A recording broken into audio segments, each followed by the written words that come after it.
There was a moment, somewhere between 10 and 12,000 years ago, when a human being did something no one in our species had ever really done before. They stayed, not for a season, not until the herds moved on, or the fruit stopped ripening. They stayed, and they began to press mud into walls, and they scattered seeds into soil they intended to return to, again and again, year after year. It doesn't sound like much, but it was, quietly, one of the most radical decisions our species ever made. For nearly the entire history of Homo sapiens, we had been wanderers. Small bands moving with the seasons, following animals, following water, following ripening plants across vast open landscapes. Home was wherever you happened to be that week, but then in a handful of places, Anatolia, the Levant, the hills above Mesopotamia, something shifted. People began building walls that were meant to last. They began planting wheat and barley they wouldn't harvest for months. They began raising animals instead of only hunting them. And almost without anyone realizing it, the entire trajectory of human life bent in a new direction. This is the world we're stepping into tonight. Not a battlefield, not a royal court, not some grand civilization with kings and monuments. Just ordinary people, in one of the very first villages ever built, waking up each morning to a rhythm of life that was, in its own quiet way, completely unprecedented.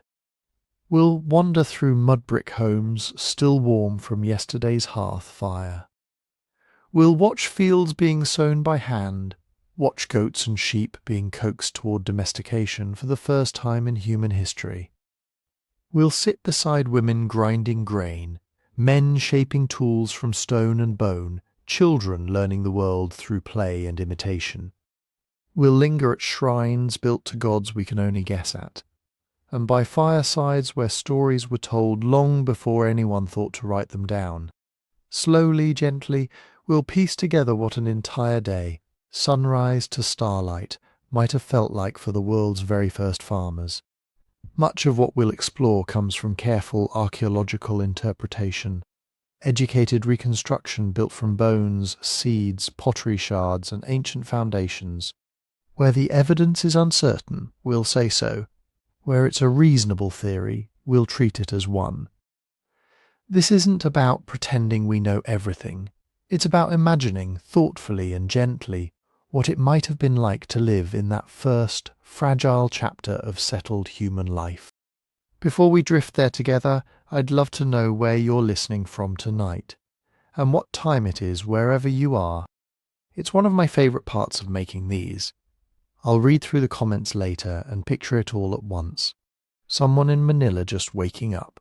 Someone in Lisbon still awake past midnight. Someone in Toronto listening on a lunch break, eyes heavy. It's strange and lovely to think of all these different time zones, all these different lives, somehow gathered here around the same quiet story. So if you don't mind, leave a comment with your city and your time.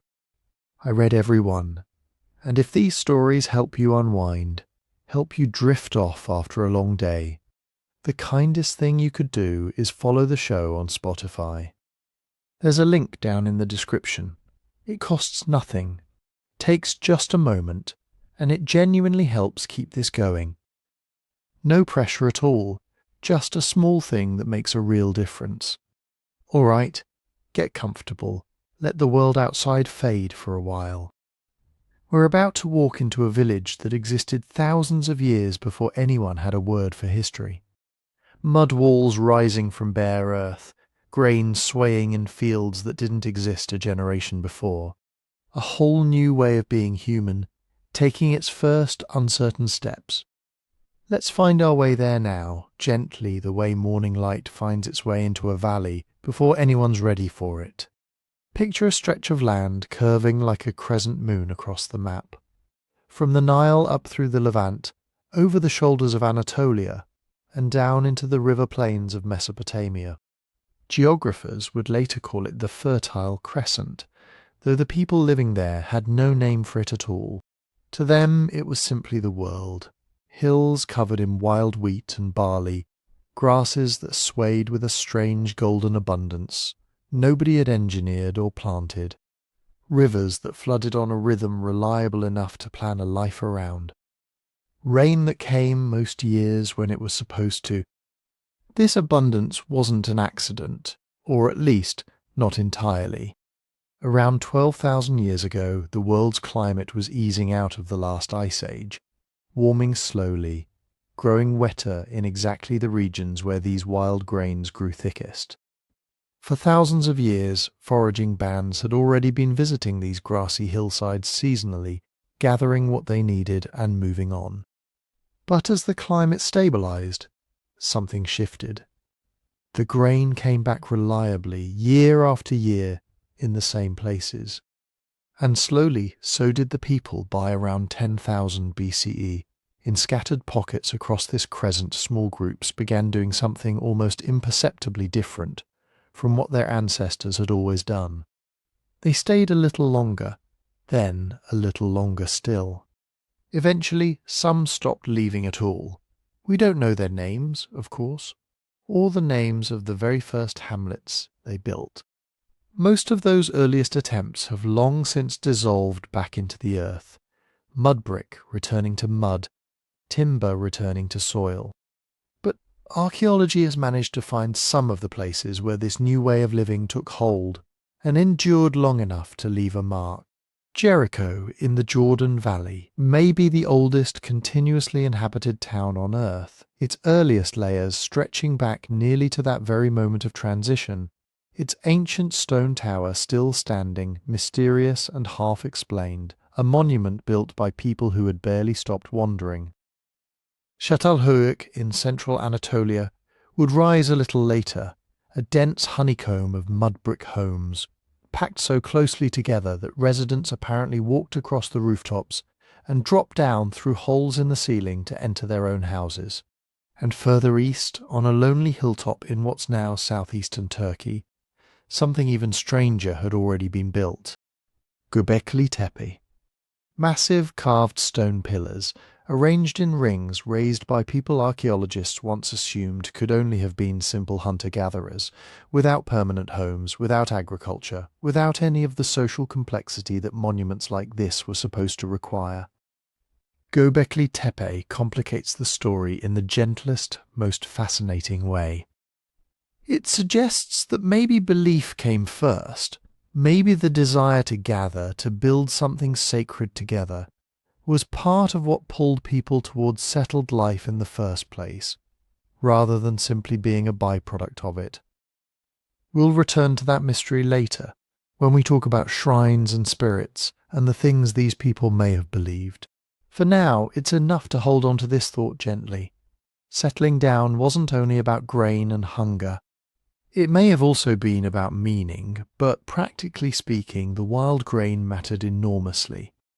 Einkorn wheat, emmer wheat, barley, these grasses grew thick and self-seeding across the hillsides of the Fertile Crescent, producing far more food per acre than almost anywhere else on Earth at the time. A family could gather enough wild grain in a few weeks of harvest to last through much of the year if they had somewhere to store it. And storage, it turns out, requires staying put. You can't carry baskets of grain across hundreds of miles of seasonal migration. You need walls, you need roofs, you need somewhere the mice and the rain can't reach. So walls were built, slowly, imperfectly, through trial and generations of accumulated knowledge. Small settlements began to grow. We should be careful here not to imagine sprawling towns. Most of these very first villages were tiny by any modern measure, perhaps a few dozen people, occasionally scaling up to a few hundred in the more successful settlements. Çatalhöyük, at its height many centuries later, may have held somewhere between 5,000 and 8,000 residents, an extraordinary size for its time, though this came long after the earliest tentative settlements we are imagining tonight. In these first villages, homes were built close together, walls touching walls, often without streets between them at all, an architecture shaped as much by defence and warmth as by any sense of order. Try to imagine for a moment what such a place might have looked like from a nearby hillside at first light. A cluster of low mud-brick homes, rounded or rectangular roofs, flat and made of packed earth and reeds. Thin trails of smoke rising here and there from hearths, just being coaxed back to life. Fields spreading outward from the settlement's edge, not yet golden, not yet ready for harvest, just pale green shoots pushing up through soil that had, a generation earlier, never known a planted seed. Somewhere nearby, a small enclosure of woven branches, holding a handful of goats, animals only just beginning to accept the strange new arrangement of staying close to humans instead of running from them. And now imagine the light itself, not the bright, immediate light of a modern sunrise glimpsed through a window, but something slower. The sky lightening first at the very edge of the horizon, a deep blue softening toward grey, then toward something like pale gold. Birds beginning to call before there's any real light to see by. Somewhere in the village, a dog, or whatever, early ancestor of a dog, had chosen to live alongside these people. Stirs and stretches near a doorway. Inside the mud-brick homes, people are beginning to wake, not to alarms or clocks, but to the simple ancient rhythm of light and warmth returning to the world. Somewhere, a hearth fire that has been kept low and glowing through the night is being fed fresh fuel, sparks catching, smoke curling upward through a hole in the roof. The village is stirring, slowly, the way a whole community wakes together before markets and bells and mechanical time, back when morning meant simply this: the sky brightening, the air warming, and the quiet, communal understanding that the day's work was, once again, beginning. We'll step inside one of these homes together in a moment. But for now, just sit with this image a little longer. A village that didn't exist a few generations before. Fields where wild grass once grew unplanted. People waking together in a world their ancestors would barely have recognized. Let's step inside now, not through a door on the ground, because in some of these early settlements there were no doors on the ground. At Çatalhöyük, the homes were packed so tightly together that the rooftops themselves served as the streets and pathways of the village. You would climb a ladder, probably made of notched timber, up the side of the settlement mound, and then you would walk across the flat roofs of your neighbours' homes to reach your own. To get inside, you would drop down through an opening in the roof, using another ladder or a series of carved steps built into the wall. It sounds strange to us, this house-to-house rooftop access, but it made a certain kind of sense. Walls touching walls meant no ground-level gaps for cold winds or predators or rival groups to slip through. The roof was your front door, your porch, your connection to the open air, and the room below was your shelter, your safe interior, your retreat. So imagine dropping down into that interior now. The first thing you would notice is the light, or rather the quality of it. There are no windows in the traditional sense, no wide glass panes letting the morning pour in. The only natural light comes from the hole in the roof you just came through, and perhaps a smaller opening nearby to let smoke escape. On a bright morning, a shaft of sunlight would angle down through that opening, catching dust motes and the slow drift of wood smoke, casting a warm golden pool on the floor.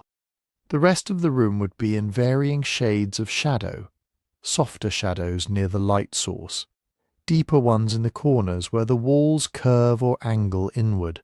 It's not dark, not like night, but it is dim, intimate, a kind of perpetual twilight that makes the space feel enclosed and secure. Your eyes would adjust, and gradually the details of the room would emerge. The air inside holds the night's coolness, but the hearth, even banked low through the dark hours, has kept the worst of the chill at bay. The smell is layered and rich. There's wood smoke, of course, a permanent scent in these homes, but also something earthier, the raw clay of the walls themselves, which would have been plastered smooth with a mixture of mud and sometimes a fine white lime wash that caught what little light there was, and reflected it softly back. You might catch the faintly sour scent of stored grain, perhaps some dried herbs hanging from the rafters, and underneath it all, the warm, close smell of human bodies and the animal skins they slept on. It's not unpleasant, this combination. It's the smell of a lived-in space, a place that belongs to the people who sleep there and is claimed by their presence. The walls around you are solid, thick, built from bricks made of mud mixed with chopped straw and dried hard in the sun. Mudbrick is humble stuff, but remarkably effective. It insulates against both heat and cold, absorbing the warmth of the day and releasing it slowly through the night, which is why the interior of these homes, even in the height of summer, would have stayed remarkably cool, and in winter held onto the hearth's heat long after the fire had burned down to embers. The bricks were laid in courses bonded together with more mud mortar, and the interior surfaces were often plastered and replastered over the years, layer upon layer, so that some walls at Çatalhöyük have been found with dozens of distinct plaster applications, each one a kind of renewal, a fresh skin for the house, covering the scars and stains of daily life. The room you're standing in is not large, perhaps 4 or 5 meters across, and it serves as everything: bedroom, kitchen, workshop, storeroom. But it's not chaotic. There's an organization to it, a logic that the family who lives here understands intimately. Along one wall, raised slightly above the floor, is a platform made of packed earth and covered with woven mats or animal skins. This is where the family sleeps, huddled together for warmth, perhaps 3 or 4 people on the main platform, with smaller platforms or niches for children. Sleeping raised off the ground kept them away from drafts, from insects, from the damp that could seep up through the floor after rain. Near the centre of the room, or against a wall, sits the hearth. It's not a grand fireplace, just a shallow depression lined with clay or stones. But it's the heart of the home, literally and figuratively. Everything revolves around it. The cooking happens here. The warmth radiates from here. The light, such as it is, comes from here. Beside the hearth you might find a few cooking pots, simple clay vessels shaped by hand and fired in open flames, darkened with soot from use. A grinding stone, perhaps, a quern with its smooth-worn surface where grain would be crushed into flour, a task that would be repeated day after day after day, the rhythmic scraping sound, a constant background music of Neolithic life. Along another wall, or built into shallow alcoves, are the storage areas. Baskets woven from reeds, clay bins sealed with mud, animal skin pouches. These hold the family's food supply, the grain that will keep them alive through the winter, the dried legumes, the stored fats, perhaps some dried fruits or nuts gathered from the surrounding countryside.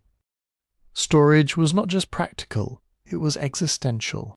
A family's security, their future, their margin against starvation, sat in those baskets and bins. You can imagine the care with which they were checked, the anxiety when supplies ran low, the relief when a new harvest filled them again. There might be other things in the room too. Tools made of bone and stone, a few personal ornaments, perhaps a necklace of beads, a carved figurine of uncertain purpose.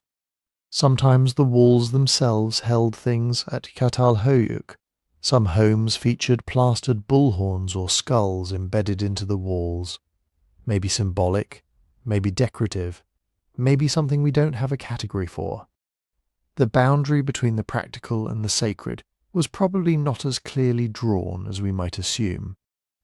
A home was a home, but it could also be a shrine, or at least a place where the spiritual and the mundane lived side by side, sharing the same smoky air. Now in the early morning the family is stirring.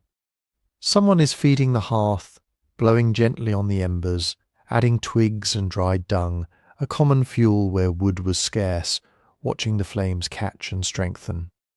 The smoke rises, curling upward through the roof opening, joining the thin plumes visible from outside. Someone else is reaching for the water skin, poured from a larger clay jar stored in the coolest corner of the room. A child pulls a woven blanket tighter, not ready yet to face the day.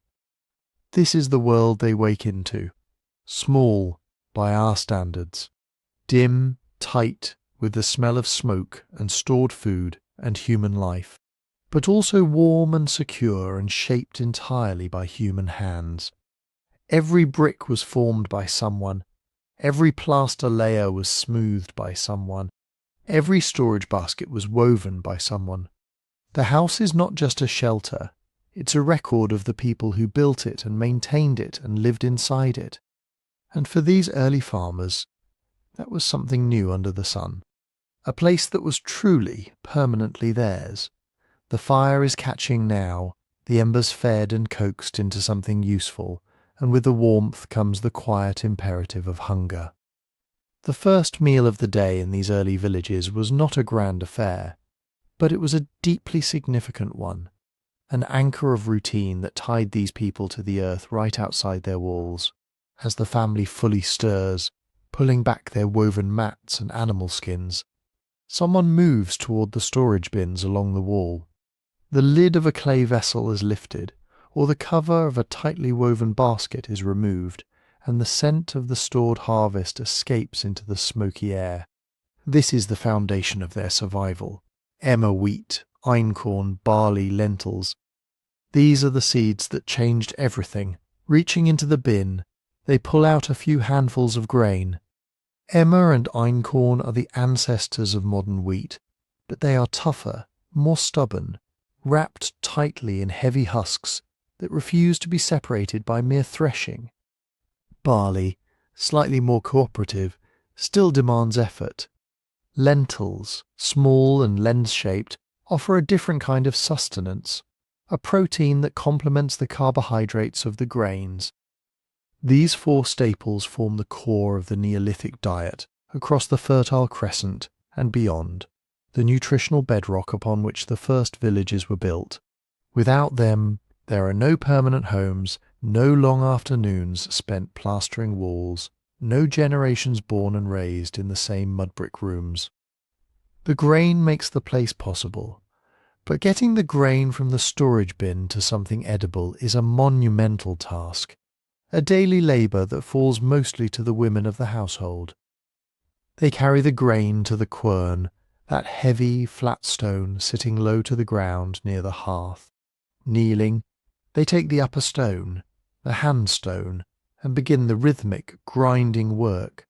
Back and forth, the wheat cracks and crushes against the rough surface of the quern, the husks slowly breaking away from the inner kernels.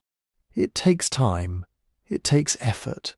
The scraping sound fills the small room, a steady, percussive backdrop to the morning, the same sound their mothers and grandmothers made, the sound of the village waking up.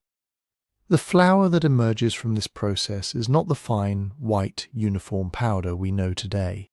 It is coarse, flecked with fragments of stone from the quern, bits of husk, and whatever small impurities found their way into the harvest. Archaeologists examining Neolithic teeth have found distinct wear patterns, micro-scratches on the enamel caused by a lifetime of chewing bread made from this gritty flour. The grinding stones wore down slowly, and the stones wore down the people right back. It was a hard trade, but it was the one they had chosen, or rather, the one that had chosen them. Once the grain is ground, the chaff must be winnowed or picked out, a tedious fingers and palms task done by the light of the strengthening fire. What remains is a rough, fragrant flour, ready to be transformed. The cooking methods of these early farmers were simple but remarkably effective. The ground grain could be mixed with water to form a simple porridge or gruel, thick and filling, heated directly in a clay pot set over the fire. But there was something else, something that must have felt like a small miracle the first time someone tried it. Bread. Not the risen, airy loaves of later centuries, but flatbreads, cooked quickly on hot stones placed in the embers of the hearth, or slapped against the heated clay walls of a small bread oven. These early ovens, which archaeologists call tabuns, were dome-shaped structures made of clay, open at the top. A fire was built inside to heat the walls.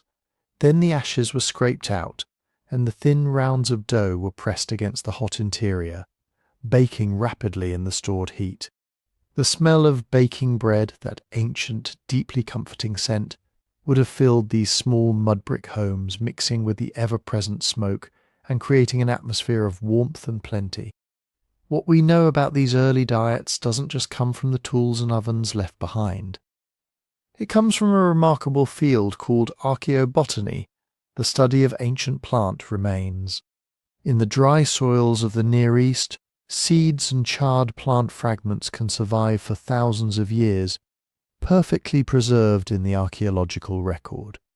Scientists have found caches of charred grain in storage bins, remnants of burnt meals in hearths, and even microscopic plant silica, known as phytoliths, embedded in the clay of cooking pots. By analysing these remains, archaeobotanists can tell us not just what these people were eating, but how they were processing it, and even what time of year certain foods were consumed. The evidence paints a picture of a diet heavily reliant on cereals and legumes, supplemented by whatever wild foods could be gathered from the surrounding landscape. Olives, figs, pistachios, wild mustard seeds. These were the flavours that seasoned the otherwise monotonous staples. There is a profound shift hidden in this morning meal, a shift that we can see when we compare the diet of these early farmers to the diets of their hunter-gatherer ancestors. The foragers who came before ate a staggering variety of foods. Dozens of different plants, nuts, tubers, berries, and wild game, depending on the season. Their diet was diverse, seasonal, and in many ways nutritionally complete. The farmer's diet, by contrast, is narrow. Heavily reliant on just a few staple crops, it provides abundant calories, enough to feed a growing population, but it often lacks essential nutrients, vitamins, and minerals. The transition to agriculture brought with it what some researchers call the nutritional trade-offs of the Neolithic. More food overall, but less variety, more reliable surpluses, but new deficiencies. Skeletal remains from early farming communities show signs of nutritional stress, shorter stature, dental caries from a carbohydrate-rich diet, and iron deficiency anemia, conditions that were rare among their foraging predecessors. The first farmers traded breadth for depth, variety for volume, and their bodies bore the cost. But in the dim warmth of the morning, as the flatbread puffs slightly against the hot clay and the lentil porridge bubbles in its pot, these trade-offs are probably the farthest thing from their minds. The meal is being prepared, and the family gathers around the hearth to eat. There are no individual plates, no formal place settings. Food is shared directly from the cooking vessels, torn from the flatbread, and dipped into the thick stew, passed from hand to hand.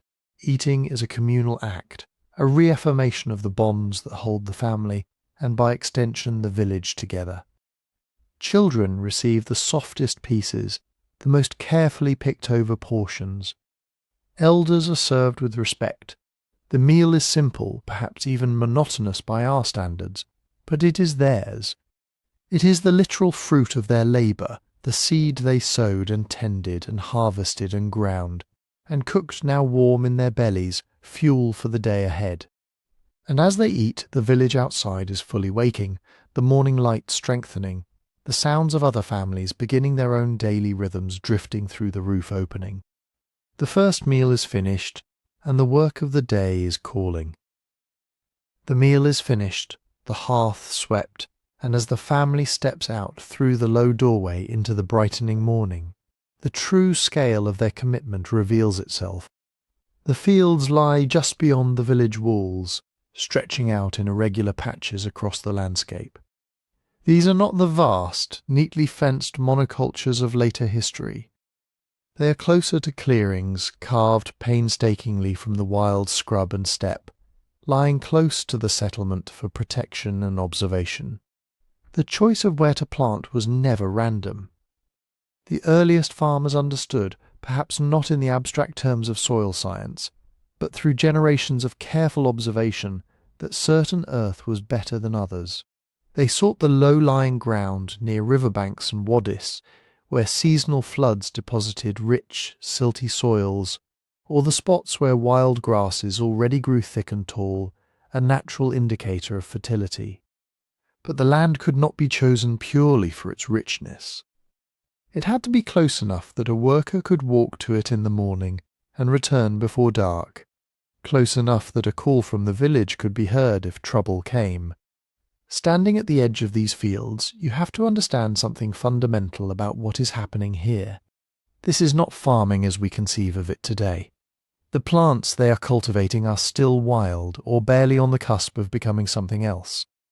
Plant domestication was not a single moment of revelation, not some ancient genius suddenly deciding to invent agriculture. It was a glacially slow process, a co-evolution between humans and plants that unfolded over hundreds, perhaps thousands of growing seasons. When the first farmers saved their best seeds from the harvest and placed them back into the earth, they were unconsciously selecting for certain traits. The plants that survived the harvest and were replanted were the ones whose seed heads didn't shatter easily and scatter their grain to the wind. Generation after generation, this quiet selection process altered the very biology of the wheat and barley.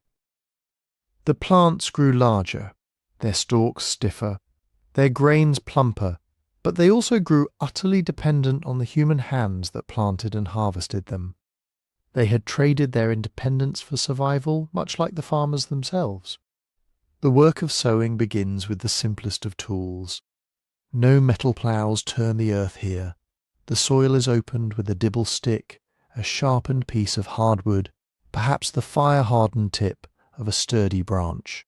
A person walks the prepared ground, crouching periodically to drive the stick into the earth, twisting it to create a small deep hole. Seeds are dropped in, one by one or in small pinches, and the hole is closed with a sweep of the foot or a press of the heel. It is painstaking, back-bending work. Every seed is a gamble placed against the unknown weather of the coming months. In some plots, the technique might be even simpler. Broadcast sowing, where handfuls of grain are scattered across the broken ground, a wide arc of potential life tossed into the air, then lightly raked over with branches to hide the seeds from hungry birds. The rhythm of this labour is ancient and hypnotic, a quiet dialogue between human hands and the receptive soil. Once the seeds are in the ground, the farmer enters a season of anxious stewardship. Planting is an act of faith. Weeding is an act of sheer persistence. The wild plants of the Fertile Crescent are aggressive, evolved to compete fiercely for limited water and sunlight, and they do not politely step aside for the struggling rows of emmer and barley. The fields must be walked constantly, the unwanted greens pulled by hand or scraped away with bone and stone hose. The work is relentless, monotonous, and absolutely necessary. A few weeks of neglect can allow weeds to choke out an entire harvest. Then come the pests. Insects descend in quiet swarms. Rodents scurry through the rows at night, feasting on the newly planted grain. Birds descend in flocks that can strip a field in hours. The early farmers had no chemical deterrents. They relied on vigilance, on chasing birds away with shouts and thrown stones, on clearing brush to deny rodents cover, and perhaps on the early domestication of that watchful four-legged companion, the dog. But the greatest challenge of all was utterly beyond their control: rainfall. The Neolithic climate was generally more favourable than the arid centuries that preceded it, but it was still deeply unpredictable. A season of good rains meant full storerooms and healthy children. A drought meant hunger, rationing, and the slow, agonizing realization that the village might not survive the winter. There was also the slow, creeping menace of soil depletion. These early farmers likely did not fully understand the chemistry of nitrogen and phosphorus, but they could see the results. A field that yielded abundantly for a few seasons would gradually produce less, its vitality drained by the repeated harvests of hungry grain. Some archaeologists believe early farmers practiced a rudimentary form of fallowing, letting a field rest for a season to recover, or shifting their plots periodically, clearing new land when the old land gave out. This constant need to assess, to move, to adapt, was the hidden labour of Neolithic farming. The time investment was staggering. Hunting and gathering required intense, sporadic effort, but farming demanded a continuous extraction of energy from sunrise to sunset, across the entire arc of the growing season. The fields tied the community to one spot, bound them to a cycle of labour that could still end in failure. Every day spent weeding, every hour spent watching the skies for rain, was a day invested in a future they could not guarantee. And yet they persisted, as the morning sun climbs higher, and the workers straighten their aching backs to wipe sweat from their brows, looking out over the green shoots emerging in uneven rows. They are making a profound choice. They are trading the uncertainty of the wild for the promise of the cultivated, accepting the terrible risk of putting all their seeds in one patch of earth. It is a choice that will echo down through every generation that follows, a quiet, daily act of faith written in mud and grain. But the fields were only half the story. As the morning light strengthens and the workers move through the rows of green shoots, another kind of labour is unfolding just beyond the village walls, one that would prove just as transformative as the planting of the first seeds. Look out past the cultivated plots, toward the scrubby hillsides and the rocky slopes at the edge of the visible world. There, moving in small, restless groups, are the animals. Not the wild herds that our ancestors had hunted for hundreds of thousands of years, though they resemble them. These animals are different. They are the first tentative products of a process that would eventually reshape the living world itself. The domestication of animals did not begin with a sudden inspiration. Like the slow coevolution of humans and grain, it was a gradual, almost accidental dance that unfolded over countless generations. It likely started simply enough with the most vulnerable and least threatening of the wild herds.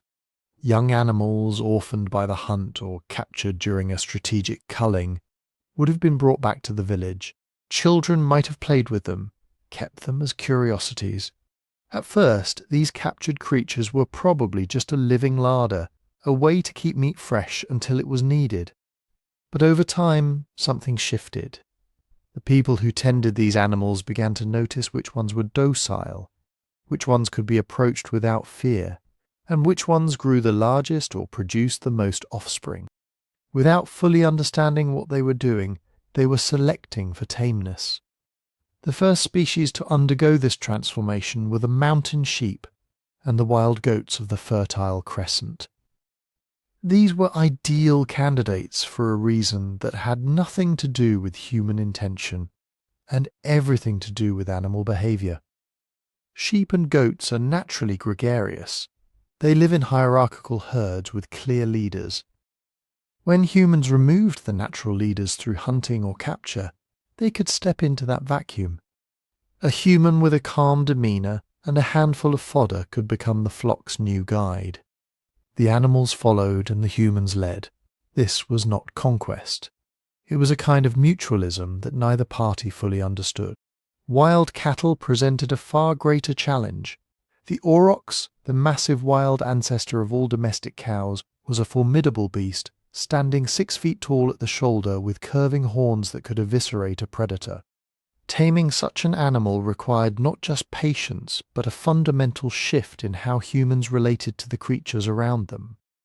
Some archaeologists believe cattle were first brought under human control through religious or ritual practices, captured and kept as living symbols of power and abundance before they were ever milked or put to work.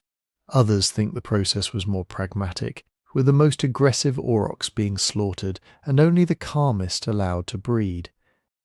Over generations, the terrifying giants of the wild steppe were gradually refined into the docile, lumbering cattle that would become the backbone of agricultural economies across the ancient world. Pigs were a different matter entirely. The wild boar of the Neolithic was a cunning, dangerous omnivore, perfectly adapted to the dense forests and marshy lowlands that surrounded many early settlements. But pigs possessed one trait that made them irresistible to the first farmers. They ate anything. In a world where every scrap of human labour was precious, an animal that could thrive on household waste, crop residues, and foraged scrub was invaluable. Pigs likely domesticated themselves in a sense, drawn to the refuse piles at the edge of human settlements, growing accustomed to human presence and gradually losing the fierce wariness of their wild ancestors. The people who tolerated their presence, who threw scraps to the sow and her piglets, were unconsciously entering into an arrangement that would provide them with a reliable source of meat and fat for millennia to come. But the daily labour of herding was not a simple matter of watching animals graze. It was a demanding, relentless commitment that reshaped the rhythms of human life. Every morning the herder had to lead the flock out to suitable pasture, finding grasses that had not been overgrazed, water sources that had not run dry. Every evening the animals had to be brought back to the safety of the village, counted, checked for injuries or illness, and secured against the predators that still prowled the night. Wolves, lions, leopards and bears did not respect the invisible boundaries of human settlements. They saw the slow, plump domestic animals as easy prey, and the herder had to be a constant, vigilant guardian. The dog, that ancient alliance between human and wolf, was perhaps the single most important tool in this struggle, a living early warning system and defender that could chase away predators and round up strays. As the generations passed, the relationship between humans and their animals deepened. The herder came to know each individual beast by sight, recognizing its temperament, its history, its value to the village. This was no longer hunting, a brief, violent encounter with a stranger. This was a long-term relationship with a creature that depended on you completely and provided for you in return. The animals gave more than meat. They gave milk, a seemingly magical substance that could be turned into cheese and yogurt, extending the usefulness of a single animal far beyond the moment of slaughter. They gave wool, the shorn fleece of sheep, that would eventually be spun into thread and woven into cloth, replacing the animal skins that had clothed humanity for hundreds of thousands of years. And perhaps most importantly, they gave labour. The ox, a castrated bull trained to wear a yoke, could pull loads that would break a human back, dragging heavy stones for building, hauling timber, and eventually pulling the first ploughs through the stubborn earth. This single innovation, the harnessing of animal power, multiplied the productive capacity of the village many times over. Why these particular species and not others? Why sheep and goats, cattle and pigs, but not deer or antelope, bison or zebra? The answer lies in a constellation of traits that made certain animals pre-adapted for domestication. They had to be social, willing to follow a leader. They had to be flexible in their diet, able to survive on whatever the human environment provided. They had to breed readily in captivity, a surprisingly rare trait among large mammals. They could not panic easily because an animal that bolts at the first sign of danger is almost impossible to manage in an enclosure. And they had to have a dominance hierarchy that humans could infiltrate. Most wild species fail one or more of these tests, which is why, despite thousands of years of effort by later civilizations, the roster of truly domesticated large mammals has barely expanded since the Neolithic. The first farmers stumbled upon the few species that could be tamed, and they built their world around them. Standing at the edge of the village, watching the herder guide the flock back toward the simple enclosures, As the afternoon sun begins its slow descent, you can feel the weight of what has been accomplished. The wild has not been conquered, not really, but it has been gently, persistently, almost unknowingly persuaded to live alongside humanity. The animals that graze in these crude pens carry the genes of their wild ancestors, but their instincts have been softened, their bodies reshaped by generations of human selection. They are a bridge between the ancient world of the hunt and the new world of the settled community, living proof that the relationship between humans and nature does not have to be one of extraction and loss. It can also be one of care and mutual reliance, a quiet bargain struck in the dust and grass of the Neolithic morning.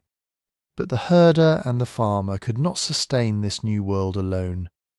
The shift from wandering to settling, from following the wild herds to coaxing grain from the soil, demanded an entirely different relationship with the physical world. It demanded a new set of tools. Not the lightweight portable implements of the nomad, designed to be carried and easily abandoned, but heavy, durable, specialized instruments meant to be used day after day, season after season, in the same place. This was the dawn of a new age of material culture, and it began with the marriage of stone and wood, bone and fibre. Think of the harvest. When the grain ripened under the late summer sun, the villagers faced a challenge their hunter-gatherer ancestors never contemplated on such a scale: how to bring in the crop. The delicate heads of early wheat and barley did not conveniently fall into waiting hands. They had to be cut, and cut efficiently, before the wind or the birds could claim them. The solution was the flint sickle. This was not a simple knife. It was a carefully shaped blade, often a crescent of fine napped flint, set into a curved handle of wood or bone, fixed tightly with sinew or bitumen. When the harvester swung the sickle through the stalks, the sharp stone edge severed the grain heads with a satisfying, rhythmic whisper. The design was so effective that it persisted for thousands of years, changing little until the coming of bronze and iron. But the flint sickle did more than just cut grain. It left its own signature on history. Archaeologists examining ancient sickle blades often find a distinctive polish, a glassy sheen caused by the silica in the plant stems wearing against the stone. It is a quiet record of countless harvests, of hands that swung the blade until the work was done. Once the grain was cut, it had to be processed, and this is where the true weight of settled life becomes apparent. Nomadic people could not afford to carry heavy grinding stones on their endless journeys. But the village could and did. The quern, a large flat stone used as a base, paired with a smaller handheld rubber stone, became the centerpiece of the Neolithic household. Hour after hour, day after day, the women and men of the village would kneel at the quern, pouring handfuls of grain onto the rough surface, and pushing the upper stone back and forth in a grinding, circular motion. It was back-breaking, repetitive labour, but it transformed hard, inedible seeds into flour, the foundation of bread, porridge, and daily survival. The wear on these stones tells its own story. Over years of use, the flat surfaces of the quern would become concave, worn down by the endless friction of grain and stone. When a quern became too smooth to grind effectively, it was sometimes pecked and roughened again, given a new working surface, or eventually discarded and replaced. But even discarded querns found new life. They might be broken up and used as building material in the village walls, their worn surfaces hidden forever inside the mudbrick, a silent foundation for the world above. Beyond the fields and the grinding stones, the village demanded a host of other tools. The construction of permanent homes required axes and adzes for felling trees and shaping timber. The Neolithic axe was a marvel of practical engineering. A stone head often ground and polished over many hours to a fine, durable edge was fitted into a wooden handle and secured with tight bindings and adhesive. With such an axe, a man could bring down a tree, though the labour was immense. The adze, with its blade set perpendicular to the handle, was used for smoothing and hollowing wood, essential for making the troughs, bowls and ploughs that village life required. Then there were the chisels for working bone and antler, the awls for piercing leather, the scrapers for cleaning hides, the borers for drilling holes in beads and buttons. Each task had its tool, and each tool was made with a specific purpose in mind. This was a fundamental shift from the generalized toolkits of the Paleolithic, where a single hand axe might serve a dozen different functions. The settled life demanded specialization, and the hands of the first farmers responded with an impressive array of purpose-built instruments. The techniques for making these tools also evolved. The early Neolithic craftsmen still relied on flint knapping, the ancient art of striking stone to produce sharp flakes, but they refined their methods. They developed pressure flaking, using a pointed bone or antler to press small delicate flakes off the edge of a blade, creating a sharper, more uniform cutting surface. They learned to heat treat certain types of flint, baking the stone in a fire to make it easier to work and produce a finer, more predictable break. And they invested time in grinding and polishing, not just for axes but for other tools as well, creating smooth, durable edges that could be resharpened again and again. This investment of time and skill tells us something profound about the Neolithic mindset. When you are always on the move, you cannot afford to spend hours polishing a stone. When you are settled, when you know you will be using a tool for years, that investment makes perfect sense. The tool becomes a kind of savings account, stored labour that pays dividends in efficiency and reliability over time. Everyday life was hard on these tools. A sickle blade could chip on a hidden stone in the field. A grinding surface could wear smooth. An axe head could crack on a particularly knotty piece of wood.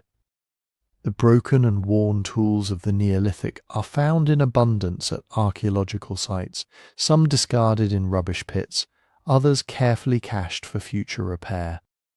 And repair was a constant necessity. A chipped sickle might be reflaked, given a new edge. A cracked axe head might be ground down to a smaller size and refitted. A worn-out quern might be repurposed as a building stone or a doorstep. Nothing was wasted. The villagers understood the labour that went into each object, and they treated their tools with the practical respect that comes from living close to the margin. In these tools we can read the story of a profound transformation. They are not just objects, they are the physical embodiment of a new way of being in the world.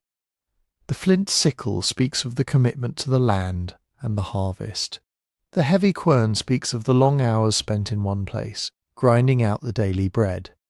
The polished axe speaks of the labour of building, of creating something meant to last. These were the tools of a people who had chosen to stay, who had traded the freedom of the open road for the security of the village, and who were learning, one stone, one cut, one harvest at a time, what it meant to belong to a place and to call it home. While the polished axes felled the timber, and the flint sickles harvested the grain, another sphere of labour sustained the village, quiet, relentless, and absolutely essential. If the fields and the hunt were the dramatic frontiers of Neolithic life, the home was its enduring centre, and at the heart of that centre, managing the pulse of daily survival, were the women. Understanding their work requires us to look past the obvious, the heavy stones and the deep post holes, and instead listen to the softer rhythms of the household, where the real mechanics of staying alive played out from dawn until dusk. The most immediate and unyielding demand was food processing. The grain the men and women brought in from the fields was not yet food. It was potential, locked behind tough husks and hard kernels. We have already spoken of the quern, the heavy grinding stone, but the reality of using it day after day reveals a deeper story of physical endurance. Kneeling on a woven mat or the packed earth floor, a woman would lean her weight into the upper stone, pushing it back and forth across the grain in a grinding circular motion. It was a labour that built powerful muscles in the arms, shoulders, and back. Archaeologists examining Neolithic skeletal remains have found distinctive wear patterns, compressed vertebrae, and enlarged joint attachments in the lower backs and arms of female skeletons, silent testament to decades spent breaking grain on the quern. The flour that resulted was coarse, nothing like the fine powder of modern mills, but it was the foundation of every meal, mixed with water and baked on hot stones into flat, heavy bread, or boiled into thick porridge that filled the stomach and sustained the children. But grinding grain was only one thread in a dense tapestry of daily tasks. Food, storage, and preservation were matters of survival, and they fell largely to the women. The village could not afford to lose its harvest to damp, mould, or scavenging rodents. Women managed the clay bins and plastered pits where the grain was stored, ensuring the seals were tight and the stores were kept dry. They dried fruits and legumes in the late summer sun, smoked strips of meat over slow, smouldering fires, and fermented milk or grain into substances that would keep through the lean months. This was not a passive process of putting things away. It required an intimate, generational knowledge of the environment, knowing which plants could be preserved and how, when the humidity was too high for drying, and how to recognize the first traces of spoilage. The village's margin between survival and starvation often rested entirely on a woman's ability to manage these stores wisely. Then there was the monumental task of weaving and textile production. Before a single stitch of clothing could be made, the fibre had to be prepared.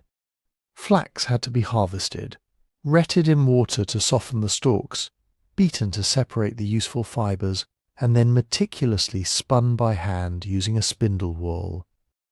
These small perforated weights, made of clay, stone, or bone, are among the most common artefacts found at Neolithic sites, left behind in the dust of doorways and hearths. Spinning was likely a constant background activity, fingers working the spindle while the eyes watched the children or tended the fire.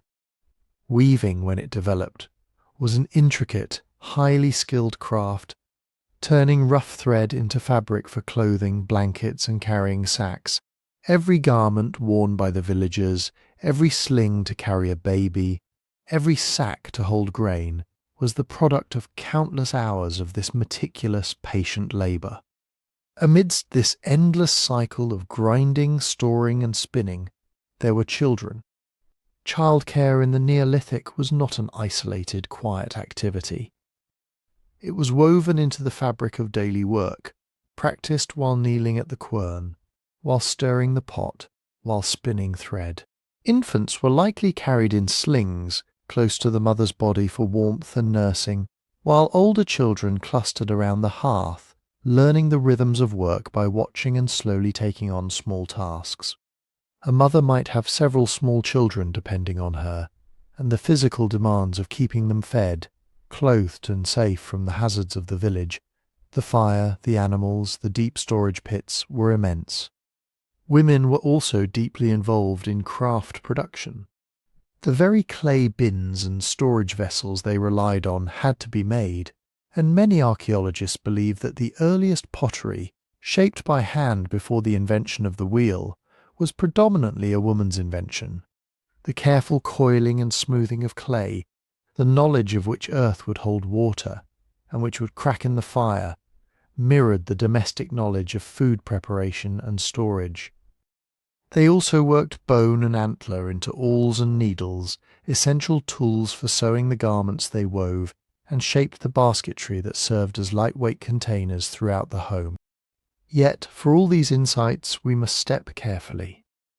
The archaeological record is famously silent on the specific identities of the hands that made and used these objects.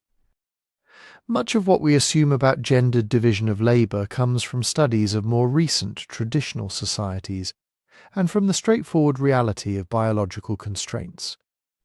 The demands of pregnancy, nursing and childcare likely tethered women more closely to the home and the immediate village surroundings, while men, unburdened by these immediate physical constraints, may have ranged further for hunting, herding, and land clearing.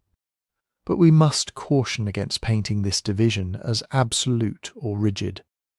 Women likely worked in the fields during planting and harvest, just as men certainly helped with food processing when the labour was needed. The boundaries between men's work and women's work were probably fluid, shaped by season, necessity, and the specific customs of each village. When we find a skeleton worn down by grinding grain, we assume it was a woman, and statistically, we may often be right, but we cannot know for certain. The past keeps its secrets. What we can say with absolute certainty is that the domestic work performed by women was not a lesser form of labour. It was the bedrock upon which the entire village stood. The physical demands were staggering. The skills required were vast and refined over lifetimes, and the knowledge passed from mother to daughter was the living encyclopedia of Neolithic survival. To grind the grain, to weave the cloth, to store the food, to raise the children. These were not mere domestic chores. They were the quiet, persistent acts of creation that kept the world alive, one day, one meal, one generation at a time. And those children, always underfoot, always watching, were not merely passive recipients of this care. They were the living future of the village, absorbing the world around them with a hunger that went far beyond the grain porridge that sustained their bodies. Childhood in the first villages was a distinct and vital phase of life, though it looked very different from the sheltered, extended childhoods we know today. Archaeologists have begun to piece together the lives of these youngest villagers, and what they find is a story of deep integration, where the boundary between play and work, between learning and surviving, was wonderfully, dangerously thin. We find the physical evidence of their presence in the subtlest of traces. At sites across the ancient Near East, excavators have uncovered tiny fingerprints preserved on the inner walls of clay vessels, the unmistakable marks of small hands reaching into the wet earth to shape or smooth a pot. We find miniature tools, tiny flint blades too small for adult hands, small grinding stones, and child-sized sickles made of bone and wood. In the soft mud surrounding some of the earliest settlements, archaeologists have even discovered the preserved footprints of children. Small, quick steps tracing paths between the houses, running beside the larger prints of the adults. And then there are the burials. The graves of children are among the most poignant discoveries at Neolithic sites, and they tell us profoundly important things about how these early communities understood the value of a young life. But before we explore those resting places, we must understand how these children lived, in a world without formal schools, without written language, without a concept of education as a separate activity. Children learned through the ancient, universal method of observation and imitation. A child's education began the moment they could open their eyes and focus on the moving shapes around them.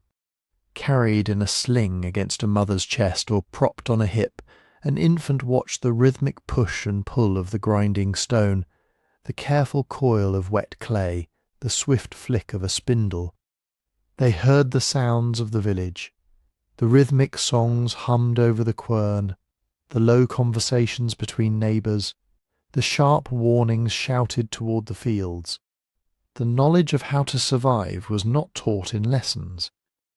It was absorbed through the skin, through the ears, through the steady beat of daily routine. As they grew older and more mobile, learning became active, woven seamlessly into play. A child given a lump of scrap clay would shape it into the same vessels they saw their mothers making, practicing the motor skills and spatial reasoning that would one day produce functional pottery. Small boys and girls would fashion tiny sickles from sticks and sharp stones, mimicking the harvesters in the fields, cutting at stalks of wild grass with all the fierce concentration of a farmer bringing in the grain. Anthropologists studying traditional societies have observed this kind of play universally, children building miniature houses, staging mock hunts, pretending to grind grain or tend imaginary fires. This was not idle amusement, it was the serious work of rehearsing for adulthood, developing the muscle memory and practical knowledge that would keep them alive when their turn came to shoulder the burdens of the village. And the burden came early. There was no prolonged adolescence in the Neolithic. As soon as a child was physically capable, they were put to work, not in the heavy labour of the fields, but in the thousand small tasks that freed the adults for more demanding work. A child of 5 or 6 could chase birds away from the ripening grain, a tedious but vital job that protected the harvest.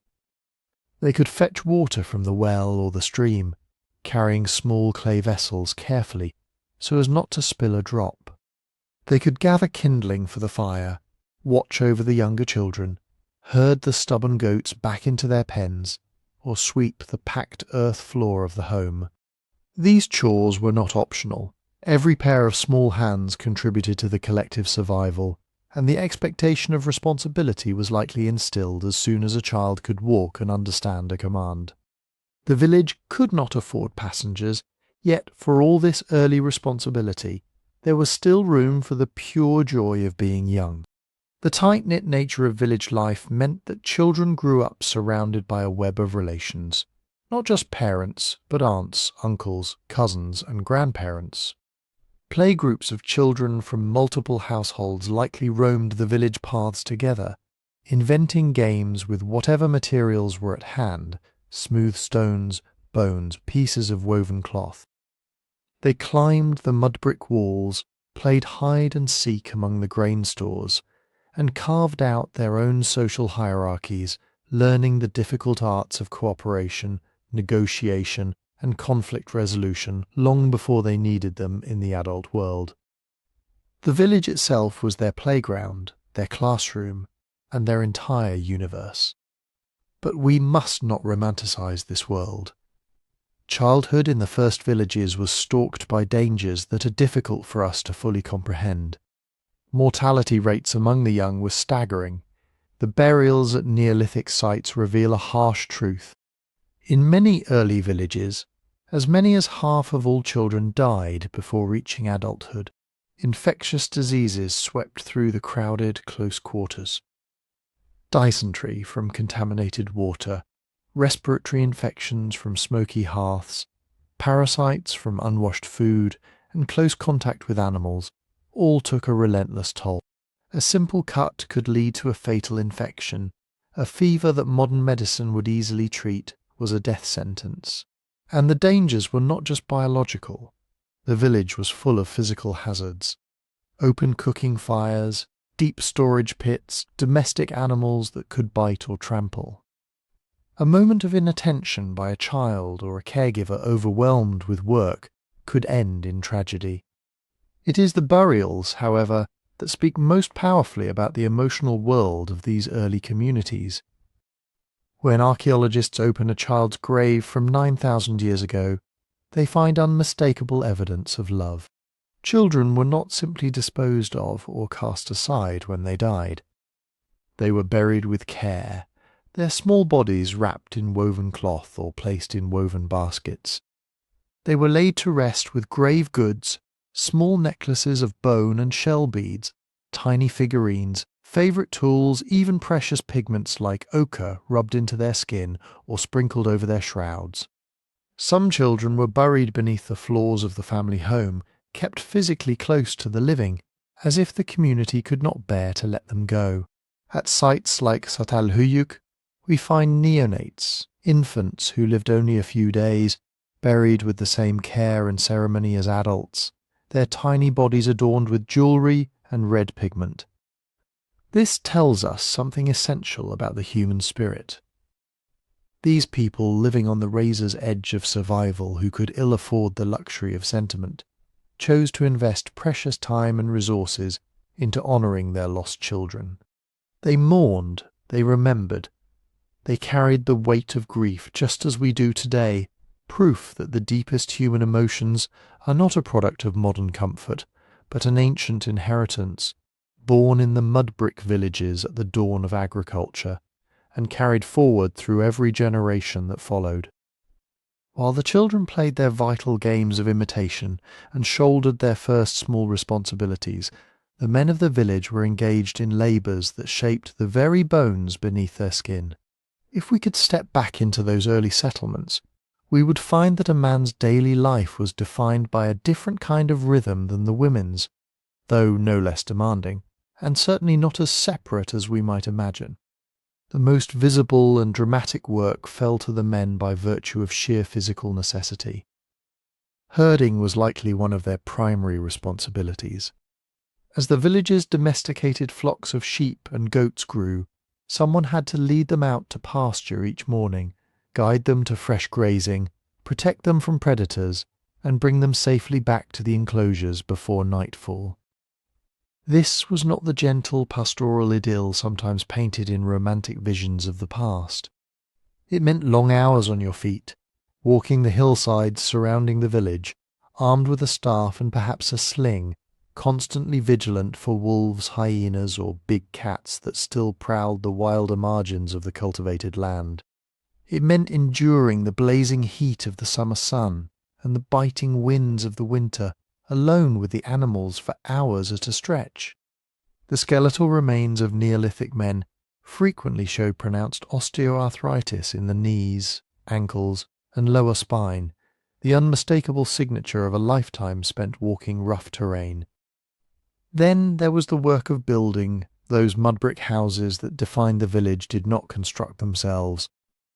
While women likely mixed the clay and straw, the heavy labour of hauling stone for foundations, lifting massive wooden roof beams into place, and packing the walls fell to the men. Building a new house, or repairing one after the winter rains, was a communal event. Men gathered from across the village to heave and hoist, their muscles straining under the weight of timber and stone. Skeletal evidence from sites across the ancient Near East reveals telltale signs of this labour. The bones of Neolithic men frequently show strong muscle attachment points on the arms and shoulders, and compression fractures in the vertebrae of the lower back. These were not the bodies of men who sat idle.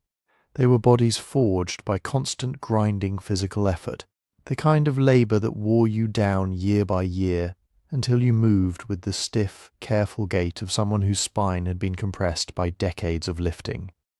Toolmaking was another domain where men likely took the lead, though this division was never absolute. The crafting of flint blades, axes, and chisels required strength, precision, and a deep knowledge of the stone. A skilled knapper could shape a perfect obsidian blade with a single confident strike, but acquiring that skill took years of practice, probably learned in boyhood from a father or uncle. These tools were the lifeblood of the village. Without sharp sickles, the harvest could not be brought in. Without sturdy axes, timber could not be felled. Without chisels, the stones for building could not be shaped. The men who possessed the finest tool-making skills held a special place in village life, their expertise valued as highly as the most fertile fields. But farming alone did not sustain these communities. Hunting remained a crucial supplement, and this too fell largely to the men. The wild gazelle that still roamed the grasslands, the boar in the riverine forests, the waterfowl along the marshes, all provided essential protein and fat that the domesticated grains and legumes lacked. The bones of wild animals found in Neolithic trash pits tell us that hunting was far from abandoned. Men likely ventured out in small parties, working together to drive game toward traps or waiting patiently in hides to bring down a deer with a bow or a spear. This was not just practical, it was probably deeply embedded in male identity, a continuation of a tradition that stretched back hundreds of thousands of years, long before anyone had ever planted a seed. And here we must confront a common misconception about life in the first villages. The division of labour between men and women was real, but it was porous, flexible, and heavily dependent on circumstance. Archaeologists now believe that the strict separation of male and female work is a much later invention. In the Neolithic village, roles overlapped constantly. A man might spend his morning mending a roof and his afternoon helping his wife harvest lentils, because a storm was coming and the crop had to be brought in. Women certainly participated in construction, especially in the finishing work of plastering walls and floors. Men likely helped with the harvest when every hand was needed. Skeletal studies from some Neolithic sites have even begun to blur the lines, revealing that some women bore the same physical marks of heavy labour as men, while some men showed the wear patterns associated with grinding grain. The village was too small, too vulnerable, too precariously balanced between survival and starvation to afford rigid occupational boundaries. When the work demanded it, everyone contributed whatever strength they had. The most remarkable evidence for this blurring of roles comes from the graves themselves. Archaeologists have long assumed that certain types of grave goods, weapons, hunting tools and building implements, belonged exclusively to men, while others, grinding stones, weaving tools and ornaments, belonged to women. But recent discoveries have challenged these assumptions. In some burials, individuals identified as female through DNA analysis have been found with arrowheads and axes. Others identified as male have been discovered with weaving tools and grinding stones. The picture that emerges is not one of rigid Fengon, but of a more fluid and cooperative arrangement, where individuals took on whatever roles the community required of them, regardless of their gender. What seems clear is that a man's primary obligation extended beyond his own household to the community as a whole. The village was a collective endeavour, and its survival depended on men being willing to put their bodies on the line for the common good. When the river flooded and threatened to wash away the grain stores, it was the men who filled sandbags and built levees. When a neighbour's house collapsed, it was the men who gathered to rebuild it. When disputes arose between families, it was often the older, respected men who mediated and resolved them. This sense of communal responsibility was not altruism in the modern sense. It was survival. A man who refused to contribute to the village's welfare would find himself isolated when he most needed help. And in the Neolithic world, isolation meant death. But even the strongest collective effort, the levees built against the flood, the houses raised by communal labour, all of it depended on something far more fundamental, something so basic and so constant that the village literally organised itself around it. Water without a reliable source of fresh water. A settlement was nothing. It could not exist, and so at the physical and social heart of every early village there was the well, or the spring, or the cistern. The place where the water emerged from the earth, or where it was collected and stored, became the centre around which life revolved. If you could peel back the centuries and look down at the layout of one of these early settlements, you would notice something striking. The houses do not arrange themselves in neat, even rows. They cluster, they huddle together facing inward, and at the centre of that cluster there is almost always an open space. Sometimes it holds a shared well, dug deep into the earth through layers of rock and clay by generations of patient, back-breaking labour. Sometimes it sits beside a natural spring that has been lined with stones and smoothed by countless hands and countless vessels. In drier regions you might find the remains of plastered cisterns, designed to catch and hold the precious winter rains. Archaeologists have uncovered these central water features at sites across the ancient Near East, from the deep, stone-lined wells of the Levant to the shared cisterns of Anatolia. They are among the most enduring and most revealing features of Neolithic life, because they tell us not just where people drank, but how they lived together. Consider for a moment what the village well actually represented. It was the one place in the settlement where every single person, regardless of age or gender or status, had to go. Every day. Sometimes multiple times a day. The herder returning from the hot dusty hillsides with his flock. The woman carrying a clay vessel to draw water for cooking and cleaning. the children sent by their mothers with small jars, struggling not to spill the precious load on the way back. The old men resting in the shade nearby, too stiff and worn to draw water themselves, but happy to keep watch over the comings and goings. The well was the great equalizer. No matter what work you did, no matter which house you slept in, you needed water, and that meant you came to the well.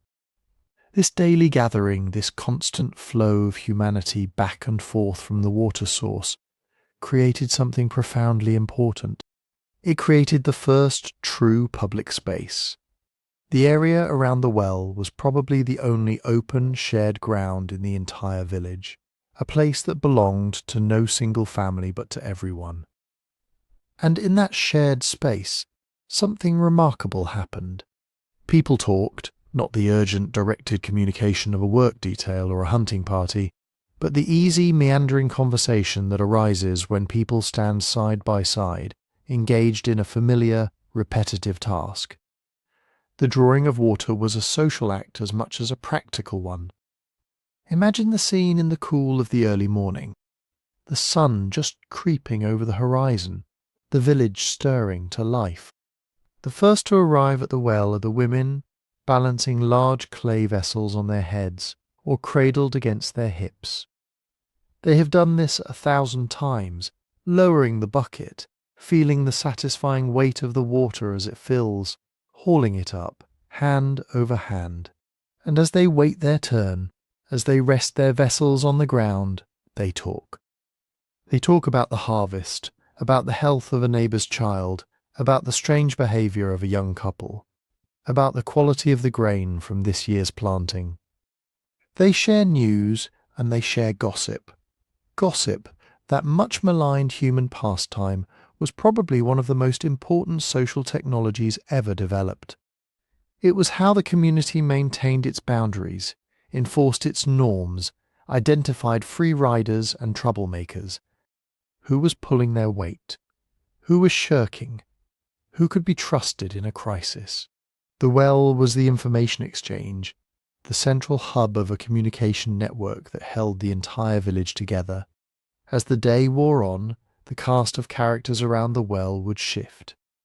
Mid-morning might bring the herders, filling troughs for the animals before leading them out to pasture. The men would exchange words, coordinate their movements, maybe arrange to meet later to repair a section of fencing. By afternoon, the space around the well might be dominated by children, sent to fetch water but lingering to splash and play, their laughter echoing off the mud-brick walls. In the evening, as the light turned golden and the shadows lengthened, families might gather there one last time, drawing the water for the night's cooking and washing, the quiet murmur of voices settling into the rhythms of the approaching dark. The physical layout of the village reinforced this social function. Houses were built facing the well, their doors opening toward the central space. This was not just a matter of convenience. It was a statement of belonging. To live in the village was to be part of the circle that formed around the water source. Your house faced inward toward the community, not outward toward the wild. The well was the anchor that held the village together both physically and symbolically, and the shared effort of maintaining it, of digging it deeper when the water table dropped, of repairing the stone lining when it crumbled, of keeping it clean and free from contamination, was a constant reminder that survival depended on cooperation. Archaeologists have found evidence of this communal investment at sites like Shah Hagalan in the Jordan Valley, where a large, well-constructed well sits at the centre of the settlement, clearly built and maintained through collective effort. At other sites, the remains of paved surfaces around water sources suggest that these were special spaces, cared for in ways that ordinary ground was not. The well was not just a hole in the ground, it was an institution, a shared project that required ongoing commitment from every member of the community. And perhaps this is the deepest lesson the well has to teach us. In a world that often feels fragmented and isolated, it is worth remembering that for the vast majority of human history, our daily lives were woven together by shared needs and shared spaces. The village well was not just a source of water, it was the place where the community renewed itself each day, where the bonds of kinship and friendship were strengthened through casual conversation and shared labour, where the slow, steady work of building a society was carried out one bucket at a time. It was, in the truest sense, the heart of the village, and its quiet pulse echoed through every aspect of daily life.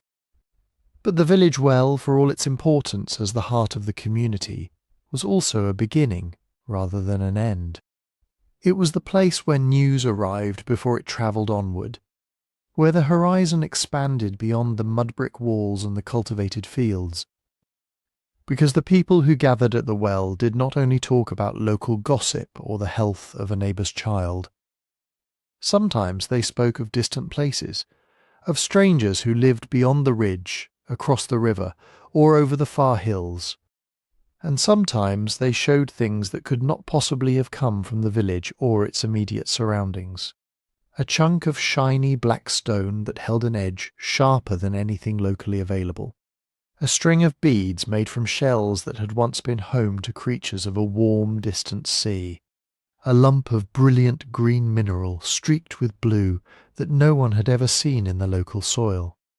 These were the traces of a larger world, faint whispers of networks that connected these isolated farming villages to one another across hundreds of miles of rugged, often unforgiving terrain. The evidence for this early long-distance trade is scattered across archaeological sites throughout the ancient Near East, and it is both unmistakable and deeply mysterious. Obsidian, that volcanic glass so prized for its razor-sharp edges, is perhaps the most dramatic example. The nearest volcanoes that produced workable obsidian were often hundreds of miles away from the villages where the material has been found. At sites like Çatalhöyük in Anatolia, obsidian makes up a significant portion of the tool assemblage, yet the nearest volcanic source is the distant mountain of Hasan Dağ. The chemical fingerprints of these ancient lava flows, trace elements locked within the glass, allow archaeologists to match artifacts found in village ruins to their exact geological source. What emerges from this analysis is a picture of remarkable reach. Obsidian from central Anatolia found its way to villages in the Levant, hundreds of miles to the south. Material from eastern Turkey travelled west to the Mediterranean coast. These were not casual journeys, and it was not just obsidian.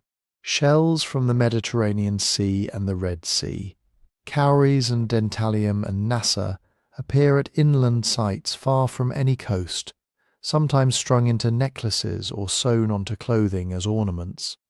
Minerals like turquoise, malachite and cinnabar, valued perhaps for their vivid colours or their supposed spiritual properties, made similar long-distance treks. These materials mattered to the people who sought them, enough to invest considerable time, effort and risk in obtaining them. So how did these networks actually function? We have to imagine a world without roads in any formal sense, without pack animals for much of this period, without wheeled vehicles. The distances were covered on foot, along tracks worn by generations of travellers, through river valleys and over mountain passes, following routes determined by water sources and the lay of the land.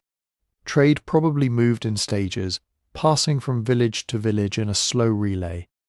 A group of traders or travellers from one settlement might carry their goods as far as the next neighbouring community, a journey of perhaps a few days.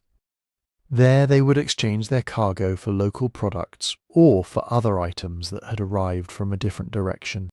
From that second village, the goods might be carried onward by other hands, eventually reaching destinations their original owners had never seen and perhaps never even knew existed.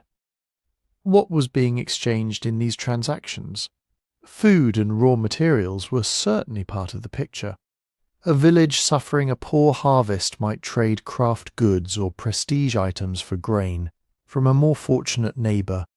Salt, that essential preservative, might travel from places where it could be harvested to communities that lacked access. Flint of superior quality for making tools was widely traded, and in regions where good flint was scarce, it would have commanded high value. But many of the items that travelled farthest were not strictly necessary for survival. The obsidian, the shells, the coloured minerals. These were things people wanted, not things they absolutely needed. They may have served as markers of status, as objects of beauty, or as materials with ritual or symbolic significance. A piece of obsidian, with its mirror-like surface and its ability to hold an edge that seemed almost supernatural, might have been valued not just as a practical tool, but as something that connected its owner to powers beyond the ordinary world. And the trading goods was always accompanied by something less tangible but perhaps more important. Social relationships. When two villages exchanged goods, they were also exchanging promises. Promises of mutual aid in times of crisis, of shelter for travellers, of support in conflicts with other groups. Marriage ties were likely established and maintained through these networks, linking families across distances in webs of kinship and obligation. The exchange of gifts was not a simple commercial transaction. It was a way of building and sustaining alliances, of creating bonds of trust and reciprocity that could be called upon when needed. A village that had traded with its neighbours for generations was less likely to find itself alone when famine or disease or raiders struck. These networks also carried ideas, a new technique for shaping stone, a different way of constructing a roof, a novel form of pottery decoration. All of these could spread from village to village along the same routes that carried shells and obsidian. The slow, steady diffusion of technological and cultural innovation through trade networks was one of the great engines of human progress during the Neolithic period. A discovery made in one place could, over the course of generations, reach dozens of other communities, each of which might adapt and improve upon it. The agricultural practices that eventually transformed the ancient world likely spread in exactly this way, not through conquest or deliberate teaching, but through the casual, incremental exchange of knowledge that accompanied the movement of goods and people. But there were limits to these networks, and there were risks. The paths between villages were not safe. Wild animals, difficult terrain, and the unpredictable weather of a world still adjusting to the relatively stable climate of the Holocene all posed threats. And there was the danger posed by other humans. A small party carrying valuable goods was a tempting target for any group desperate or bold enough to take what they wanted. Not every encounter between strangers was peaceful. Some journeys ended badly with goods stolen and travellers killed or left to die in the wilderness. We have to imagine that the decision to send a trading party far from home was not taken lightly. It required careful preparation, knowledge of the routes and the communities along the way, and a willingness to accept risk in exchange for the possibility of reward. The people who undertook these journeys, whether as specialists or as members of a group fulfilling a communal obligation, were venturing into a wider world that was both promising and perilous. And in doing so, they were weaving the first great web of human connection, a web that would eventually link villages, towns, and cities across continents, carrying not just goods and ideas, but the very fabric of civilization itself. Among the many objects that passed along those ancient trails of exchange, carried by hand from village to village across hundreds of miles of rugged terrain, one category of artifact would come to transform daily life in the Neolithic world more profoundly than almost any other. It was not shiny like obsidian, or vivid like malachite, or born of distant seas like shell. It was made of the very earth beneath their feet, clay. The invention of pottery was not a sudden flash of genius, but a gradual awakening to the hidden potential of mud. For countless generations, humans had known that certain earths became sticky when wet and held the shape of a handprint or a footprint as they dried in the sun. They had likely used sun-baked clay for small temporary things lining a storage pit perhaps, or moulding a simple figurine. But these early unfired objects were fragile. They crumbled in water. They could not hold a liquid, could not survive the heat of a cooking fire. The leap from sun-dried mud to fired pottery was a leap into a new relationship with fire itself, a recognition that the same flames that warmed a home or roasted meat could also transmute soft earth into stone. The precise origins of this discovery remain shrouded in the deep past. It likely happened independently in several different regions, the result of countless small accidents and observations over centuries. Perhaps a piece of clay fell into a hearth by mistake, and when the fire died down and the ashes were cleared, someone noticed that the lump had become hard, resonant, and impervious to water. The realization that this transformation could be controlled, repeated, and deliberately shaped was a profound technological breakthrough, one that would ripple through every aspect of village life. In the ancient Near East, true pottery appears in the archaeological record around 7000 BCE, and within a few centuries it had become ubiquitous. The craft itself was slow, deliberate, and deeply tactile. Before a single vessel could be formed, the potter had to find the right clay, digging it from riverbanks or exposed deposits where the earth was fine and relatively free of debris. Not all clay was equal. The presence of certain minerals, the size of the particles, and the natural plasticity of the material all affected the final product. Once gathered, the raw clay had to be cleaned and prepared. Stones, roots, and other impurities were painstakingly picked out by hand. The clay was then kneaded, sometimes for long stretches, working it over and over to remove air bubbles and ensure a uniform consistency. Often temper was added: crushed stone, sand, chopped straw, or even ground-up fragments of old broken pottery. This temper was crucial. It prevented the vessel from cracking as it shrank during drying and firing, giving the clay body strength and structure.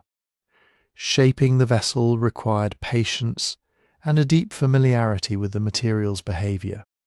In the early Neolithic, before the invention of the potter's wheel, all pottery was made by hand. The most common technique was coil building. The potter would start with a flat base, perhaps pressed into a shallow mould or shaped on a flat stone.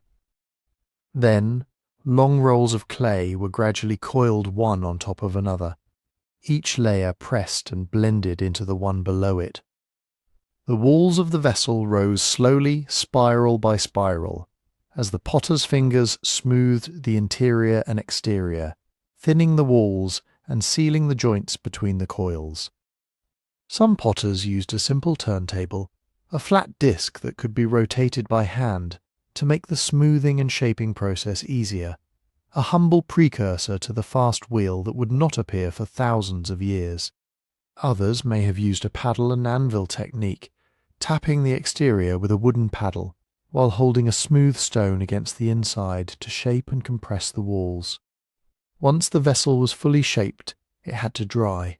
This was a critical and often treacherous phase. If the clay dried too quickly, uneven shrinkage could cause it to crack or warp, ruining hours of careful work. The shaped vessels were likely set aside in a sheltered spot, perhaps inside the home or under the shade of a lean-to, left to dry slowly in the air for days until the clay had lost all its moisture and turned a pale, chalky colour. Only then was it ready for the fire. The firing process was the moment of transformation, and it was fraught with uncertainty. Early Neolithic potters did not have dedicated kilns. They fired their vessels in open bonfires or in shallow pits dug into the earth. The dried pots were carefully arranged, often surrounded by fuel, dung, straw, and wood, and the fire was lit. The temperature in an open fire could reach around 800 degrees Celsius, enough to harden the clay, but the heat was uneven and unpredictable.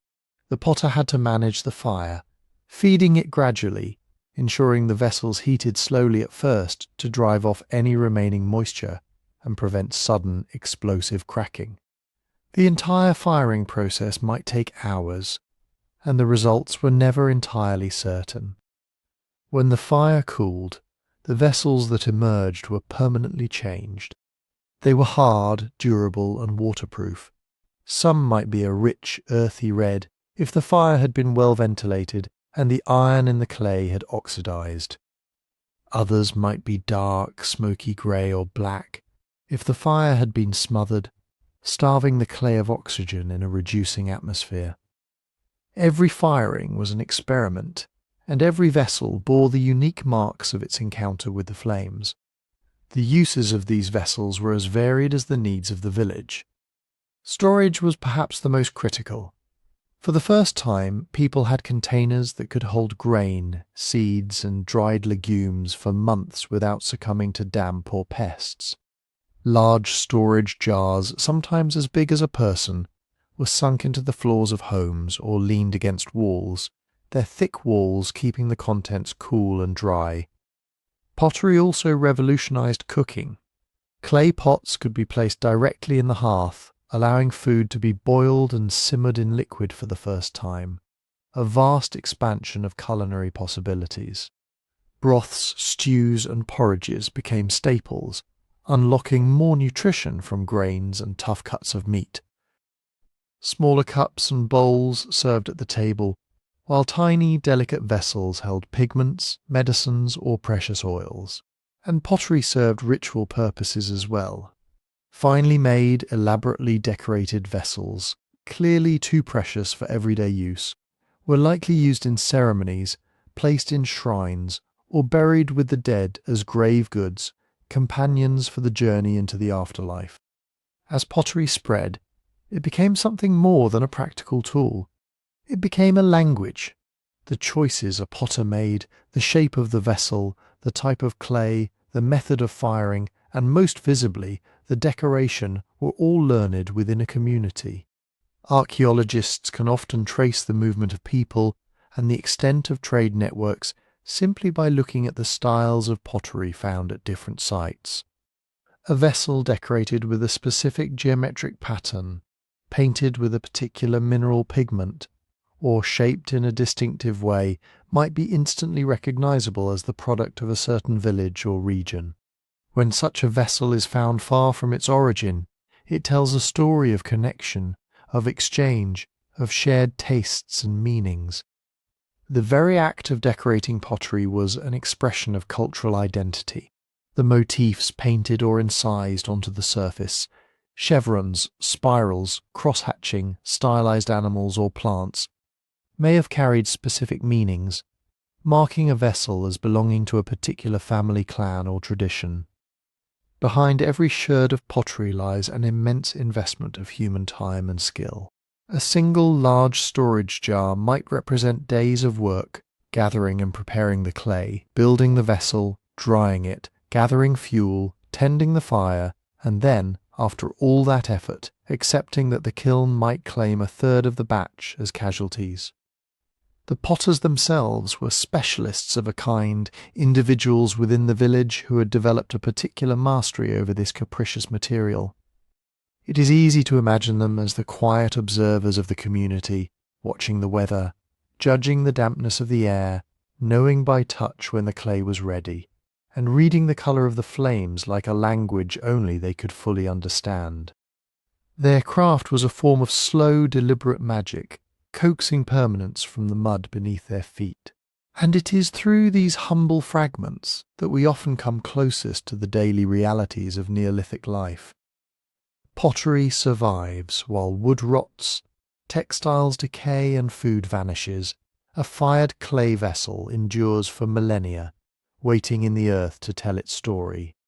The soot blackening on the base of a cooking pot reveals that it once stood over a hearth, feeding a family. The wear marks on the rim of a storage jar show how many hands reached inside over how many seasons. The fingerprints of the potter, sometimes preserved in the clay, reach across thousands of years, a ghostly touch connecting us to the individual who shaped that vessel. In the broken remnants of their work, we see the Neolithic village not as an abstraction, but as a place lived in, cooked in, stored in, and cared for, one vessel at a time. If pottery was the craft that transformed earth into stone, weaving was the craft that transformed the fleeting growth of the field and the fleece of the animal into something enduring and warm. Cloth, unlike fired clay, is fragile. It surrenders to the damp, it frays in the wind, and it rots in the ground. For this reason, the textiles of the Neolithic have almost entirely vanished from the archaeological record, leaving us with only the faintest, most tantalizing traces. But while the cloth itself is gone, the tools that made it remain. And they speak of a labour so fundamental, so deeply woven into the rhythm of daily life, that it is impossible to understand the first villages without understanding the loom. The evidence is subtle but unmistakable, scattered among the sherds of pottery and the chipped stone tools at ancient sites. Archaeologists find small, carefully shaped objects that are easy to overlook. Spindle whorls, perforated discs made of clay, stone or bone, were the essential companions of the spinner, and loom weights, heavy clay cylinders or pyramids, sometimes numbering in the dozens at a single site, are the ghosts of the vertical looms that once stood in the courtyards and against the walls of Neolithic homes. These humble objects tell us that the people of the first villages were not just producing food, they were producing fabric, transforming raw, tangled fibres into structured, supple cloth. The materials they used were drawn from the world around them. In the ancient Near East and Europe, the most important plant fibre was flax. The same blue-flowered plant that would later be cultivated for linseed oil was prized by the earliest farmers for its long, strong stalks. Turning flax into linen was a slow, painstaking process. The stalks had to be harvested, retted in water to soften the outer bark, beaten and scraped to separate the inner fibres, and then combed until they were fine and parallel. It was work that required patience and a deep familiarity with the plants, a knowledge of how long to soak them, how hard to beat them, how to coax the thread from the woody stem. Animal fibres were used as well, particularly wool. The early sheep of the Neolithic were not the fluffy, heavily fleeced animals we know today. They were hairy, producing a coarse, kempy coat that had to be plucked or carefully sheared, and then laboriously sorted, cleaned and carded before it could be spun. Wild plant fibres, nettles, certain grasses, the inner bark of trees may also have been used, gathered from the margins of the fields and the edges of the forest. Spinning was the first great bottleneck of textile production, a task so time-consuming that it likely filled every spare moment. The spinner would take a mass of cleaned fibre, and using a spindle, a smooth wooden shaft, perhaps a foot long, weighted by a spindle whorl, would draw out and twist the fibres into continuous thread. The whorl acted as a flywheel, maintaining the spin and momentum as the spindle dropped, twisting the raw fibre into a strong, even yarn. This was skilled, intuitive work. The spinner had to judge the thickness and twist by feel alone, adjusting the pressure and speed to produce thread that was consistent enough to weave. It was also work that could be done in the interstices of the day, while minding children, tending a fire, or walking between the house and the field. The rhythmic hum of the spindle, the soft scratch of the whorl against the thigh, became a background music of Neolithic life. Weaving was the second, more structurally complex stage. The most common loom in the early villages of the Near East and Europe was the warp-weighted loom, a simple but effective device consisting of two upright wooden posts and a horizontal beam. The vertical threads, the warp, were stretched from the beam and held taut by clay loom weights tied at the bottom. The weaver, standing or sitting before this frame, would pass the horizontal thread, the weft, back and forth, alternating over and under the warp threads, building the fabric row by row. The process was methodical and required an architect's sense of tension and a musician's sense of rhythm. Keeping the tension even across the entire width of the cloth was a constant challenge. If the loom weights were uneven, the fabric would distort. If the weft was beaten too hard, the cloth would be stiff, too loose, and it would gape and sag. The clothing produced on these looms was simple but functional. Garments were likely rectangular, draped and pinned rather than cut and tailored, making the most of every inch of woven cloth. Tunics, shawls, wraps, and simple skirts or kilts formed the basic wardrobe. In the heat of the summer, a single piece of light linen might suffice. In the cold, layers of wool were added. But cloth was not only about protection from the elements. In a world where most people wore similar styles, the quality, decoration, and fibre of a garment could speak volumes about who you were. Finely spun, tightly woven linen was softer, lighter, and more time-consuming to produce than coarse wool. To wear it was to signal that you did not have to spend your days in the fields, that your hands were clean, that your household commanded the labour of skilled spinners and weavers. Dyed cloth, though rare and difficult to produce in the Neolithic, may have carried even greater weight. The rich, earthy hues extracted from certain roots, barks, and insects, madder red, woad blue, walnut brown, were not just colours. They were statements of identity, markers of kinship, status and belonging within the village and beyond. Textiles were also a quiet but vital part of the village economy. They were a form of wealth that could be stored, traded and given. Bolts of cloth, finely woven blankets, and lengths of rope were likely exchanged along the same networks that carried obsidian and pottery, gifts that cemented alliances and paid debts. And within the household, the production of cloth was a measure of a family's industry and self-sufficiency. To be able to clothe your own, to have enough thread to weave a blanket for the winter, to bind a sheaf of grain with your own rope, this was security. The labour was immense, woven into every hour of the day, a quiet, constant industry that clothed the first villages and bound their world together, thread by patient thread. If weaving was the craft that bound the practical world of the first villagers together, thread by patient thread, then belief was the invisible loom upon which their inner lives were strung. The same hands that carded wool and tended the hearth also reached out towards something vast and unseen. We cannot know exactly what they whispered in the dark, or what names they gave to the forces that moved the sun across the sky, or pushed the seed through the soil. But we do know that the first farmers did not simply labour. They worshipped. Or perhaps that word is too rigid, too defined. They made sense of their world through symbols, through repeated actions, through spaces and objects that bridged the gap between the mud of their daily existence and the terrifying, awe-inspiring mystery of being alive. The evidence is scattered but vivid. Among the practical debris of Neolithic life, the broken blades, the charred seeds, the discarded sherds, archaeologists find objects that resist a purely utilitarian explanation. Figurines carved from stone or moulded from clay, small enough to hold in the palm of a hand. Pendants made from the teeth of wolves or boars, pierced for suspension, worn perhaps against the skin as amulets. And in certain settlements, entire rooms or spaces that seemed designed for something other than sleeping or cooking. These are the traces of a spiritual life that was as fundamental to the first villagers as the grain they stored or the water they drew.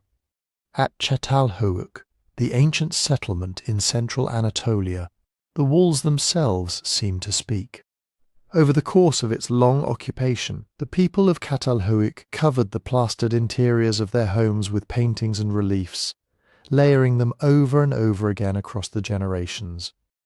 Some of these images are enigmatic, geometric patterns, handprints, swirling forms that might represent landscapes or might represent something else entirely. But others are unmistakably charged with symbolic power. Great, spreading images of deer and wild cattle, leaping or standing in profile.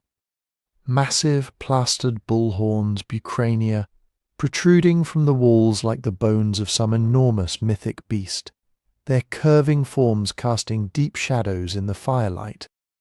Vultures sweep across the painted plaster, their wings spread wide, their heads turned toward figures that some scholars interpret as headless corpses. And beneath these images, pressed into the floors and built into the walls, archaeologists have found the actual horns of wild aurochs, the fearsome, enormous ancestors of domestic cattle, embedded in clay benches and platforms, as if the power of the animal itself had been anchored into the architecture of the home. What did these symbols mean? The honest answer is that we cannot be certain. The people of Çatalhöyük left no written records, no Rosetta Stone to translate their visual language into ours. But we can make careful, grounded inferences. The wild bull was one of the most dangerous animals on the Neolithic landscape, massive, unpredictable, capable of goring a hunter with a single toss of its head. To fix its image on the wall, to embed its horns in the very structure of the house, may have been a way of claiming its power, of containing its danger, of making it a protector rather than an adversary. The bull might also have been a symbol of virility, of raw, unstoppable life force, qualities that mattered deeply to communities whose survival depended on the fertility of their fields and their herds. The figurines found at Çatalhöyük and other early villages carry their own weight of interpretation. Many depict women, often with exaggerated breasts, bellies, and hips, their forms rounded and abundant. For decades, these figurines were labelled as mother goddesses, evidence of a primordial matriarchal religion centred on female fertility. And while this interpretation remains popular, it has also been challenged. Some scholars argue that the figurines may not represent deities at all, but ancestors or initiation objects, or even self-representations by the women who made them. Still others suggest that the same communities that produced these female forms also created small stylized male figures and animal figurines, pointing toward a more diverse and complex spiritual landscape than the simple worship of a single Earth Mother. And then there are the spaces themselves at Çatalhöyük. There are no temples, no separate shrines set apart from the houses. Instead, certain rooms within the domestic compounds contain higher concentrations of symbolic material, more wall paintings, more bucrania, more burials beneath the floor. These rooms are still houses, still places where people cooked and slept and raised children, but they are also something more. They are places where the boundary between the everyday and the sacred was thin, where the living and the dead, the human and the animal, the present and the mythic converged. This integration of the spiritual into the domestic tells us something important about the nature of early belief. It was not something set apart, reserved for special occasions or special people.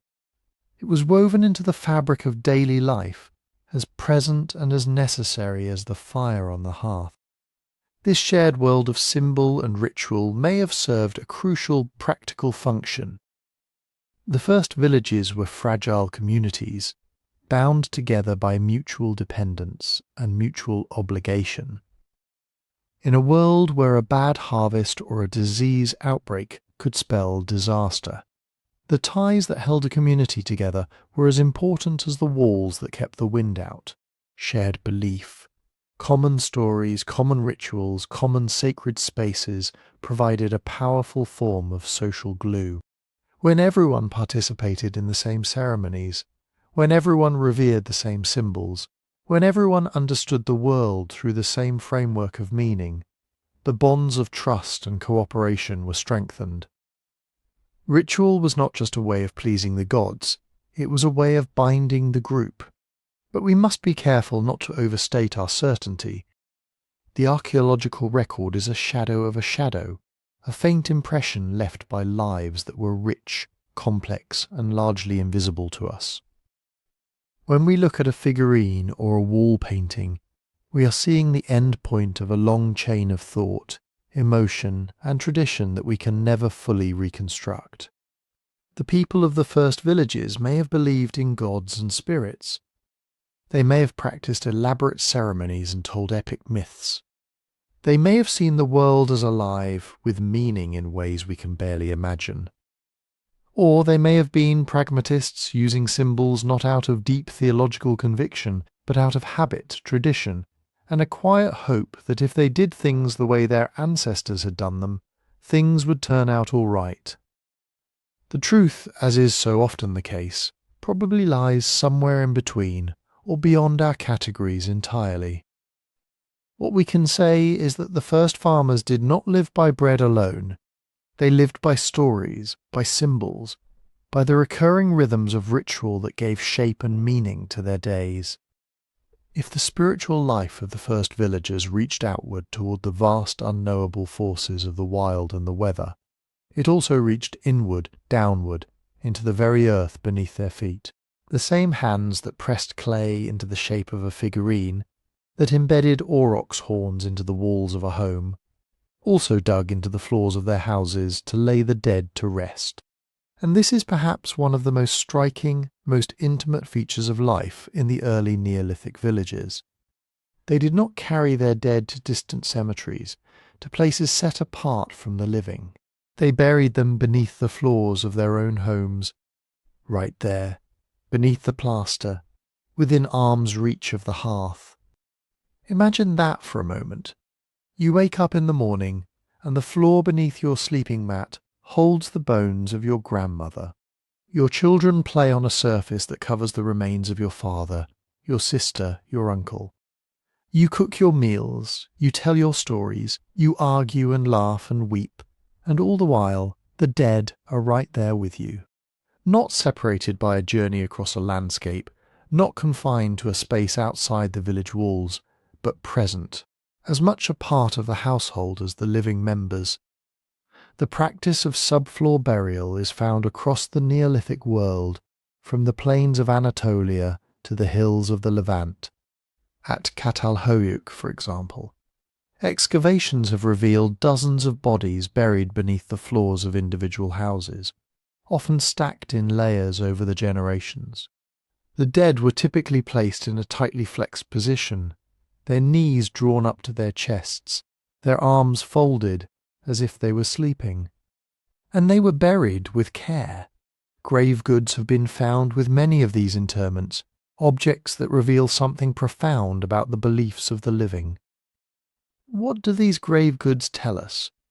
They tell us that the first villagers did not believe that death was an absolute end, or at the very least they behaved as though the dead still had needs, still had status, still had a role to play in the ongoing life of the community. A woman might be buried with her obsidian mirrors and her bone needles.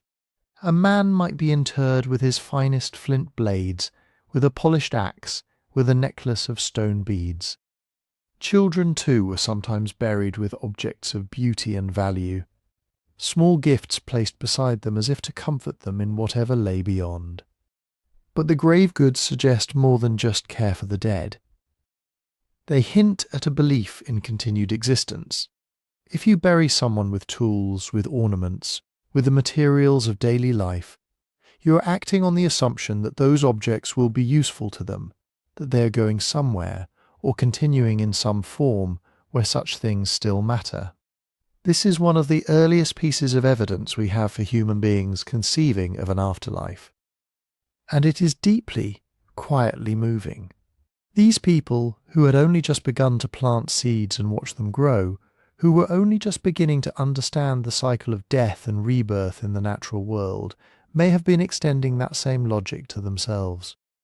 The seed goes into the ground, the body goes into the ground, and something perhaps emerges. Some of the burial customs of the first villagers go even further beyond the interment of the intact body. At several sites in the Levant, at places like Jericho and Ain Ghazal, archaeologists have uncovered something startling: plastered skulls. The bodies of the dead were buried, but at some point after the flesh had decayed, the skulls were removed, carefully separated from the skeletons, and then covered in layers of wet plaster. The plaster was moulded to recreate the features of the face. Shells were set into the empty sockets to represent eyes. The result was a hauntingly lifelike object, a face reconstructed from memory and material, a presence that could be held, displayed, kept. What were these plastered skulls for? Theories vary. Some scholars believe they were used in rituals, brought out during ceremonies to invoke the presence and the power of the ancestors. Others suggest they may have been kept as objects of veneration within the household, placed on stands or in niches, watching over the living with their shell eyes. Still others propose that the removal and plastering of the skull was a way of managing the transition of the dead from the world of the living to the world of the ancestors, a process that required time, care, and physical intervention. Whatever their precise function, the plastered skulls speak to a desire to maintain a tangible connection with the dead. Not just to remember them, but to keep them present, to give them a kind of continued physical reality in the world of the living. This is ancestor veneration in its most direct and visceral form. The dead were not gone, they were here. They were part of the household, part of the community, part of the ongoing story. And this, perhaps, is the key to understanding why proximity to the ancestors mattered so much. The first villagers were people in transition. They had left behind the wandering life of their hunter-gatherer ancestors and settled into a new relationship with the land. But with that new relationship came new anxieties. When you plant a field, you are making a bet on the future. You are investing labour, time and hope in a piece of ground. And that investment creates a need for stability, for continuity, for a sense that this place is yours, that it has always been yours, that it will always be yours. The ancestors provided that sense of continuity. By burying the dead beneath the floors of the house, the living were literally grounding themselves in the past. The house was not just a shelter, it was a container of memory, a physical link to the generations that had come before. The presence of the ancestors beneath the floor said, "We belong here. This is our place. Our people have lived and died here, and their bones hold the land for us." This connection may have been especially important in a world where claims to land and resources were becoming more contested. As populations grew and more villages appeared, the question of who had the right to farm a particular field, to draw water from a particular spring, to graze herds on a particular hillside, became increasingly urgent. The ancestors buried in the ground of the household were evidence of prior claim. They were the foundation of inheritance, the proof of belonging.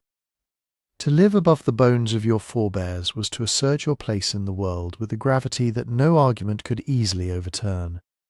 But there may have been a simpler, more human reason for keeping the dead close. Grief, loss, the unbearable weight of separation from those you love. In a small community, every death is a rupture, a tearing of the social fabric.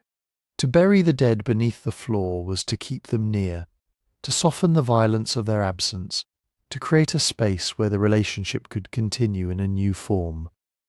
You could still talk to them, you could still care for them, you could still, in the quiet hours of the evening, feel their presence just beneath you, close enough to touch, the living and the dead, coexisting in the same small space. It is arrangement that might feel strange to us now, accustomed as we are to cemeteries set apart, to a sharp division between the world of the living and the world of the dead. But for the first villagers, this division may not have existed in the same way. The dead were not gone to another realm. They were still here, still part of the household, still participating in the life of the community in their own quiet, subterranean way. But keeping the dead close beneath the floors of their homes meant that the living were constantly confronted with a harsh and unavoidable reality. Death came frequently to these early villages, and it rarely came alone. For all the stability and promise that settled life offered, it carried a devastating hidden cost. The very things that made the Neolithic village possible, the clustering of homes, the storage of surplus food, the keeping of animals, also created a perfect environment for disease, infection, and suffering on a scale their nomadic ancestors had rarely known. When your ancestors moved across the landscape in small, scattered bands, following the seasons and the herds, they left their waste behind. If a sickness swept through a camp, the group could simply move away, leaving the contaminated ground to the sun and the wind. But in a village of mud-brick homes packed tightly together, there was no moving away. Waste accumulated, refuse pits overflowed. Drawn by the steady supply of grain and offal, rodents thrived in the shadows of the granaries. Water sources, that vital village well, could easily become tainted by runoff or by the countless hands that dipped into it day after day. The crowded conditions that provided safety and community also provided a ready pathway for pathogens to travel from body to body, home to home. We see the evidence of this new suffering written directly into the bones of the dead. When archaeologists examine the skeletal remains from Neolithic cemeteries, they find a stark contrast with the bones of earlier hunter-gatherers. The first farmers show high rates of what paleopathologists call non-specific indicators of physiological stress. Porotic hyperostosis, which appears as spongy pitted areas on the skull, tells a story of chronic iron deficiency anemia, often the result of a diet too dependent on cereals and lacking in the varied nutrients of a forager's meals. Cribra orbitalia, similar lesions found in the eye sockets, points to the same underlying malnutrition or repeated parasitic infections that plagued childhood. Lines of arrested growth, called Harris lines, show up on X-rays of long bones, marking moments in a child's development when illness or starvation was so severe that their bones simply stopped growing for a time. Then there were the specific diseases, the ones that thrived in the new conditions of settled life. Tuberculosis, that ancient and relentless killer, seems to have found a firm foothold in Neolithic villages. The crowded, poorly ventilated interiors of mud-brick homes, often filled with smoke from hearth fires, created ideal conditions for the bacteria to spread from lungs to lungs. Skeletal remains show the telltale destruction of vertebrae, the telltale Pott's disease that marks the bodies of those who suffered through the slow wasting fever. And it wasn't just human crowding that introduced new maladies. The animals that the first villagers lived alongside, those sheep and goats and cattle that represented wealth and survival, brought their own plague of health problems. Zoonotic diseases, illnesses that jumped from animals to humans, became a recurring threat. Brucellosis, contracted from contact with infected animals or consumption of unpasteurized dairy, caused waves of fever and debilitating joint pain. Anthrax, salmonella, various parasitic worms all found new human hosts in the close quarters of the village. Domestic animals that grazed just outside the door, that slept in adjacent pens, that shared the same water sources, were not just livestock. They were reservoirs of infection, constantly exposing their human keepers to microbes their immune systems were still learning to fight. How did the first villagers face this tide of illness? They were not helpless. They had not survived the long journey from their ancient bottleneck ancestors by passively accepting the misfortunes of the body. They observed. They experimented. They developed a body of medicinal knowledge, passed from generation to generation, that helped them treat at least some of the ailments that befell them. We can assume, based on later ethnographic analogies and the traces left at archaeological sites, that the first farmers knew the healing properties of certain plants.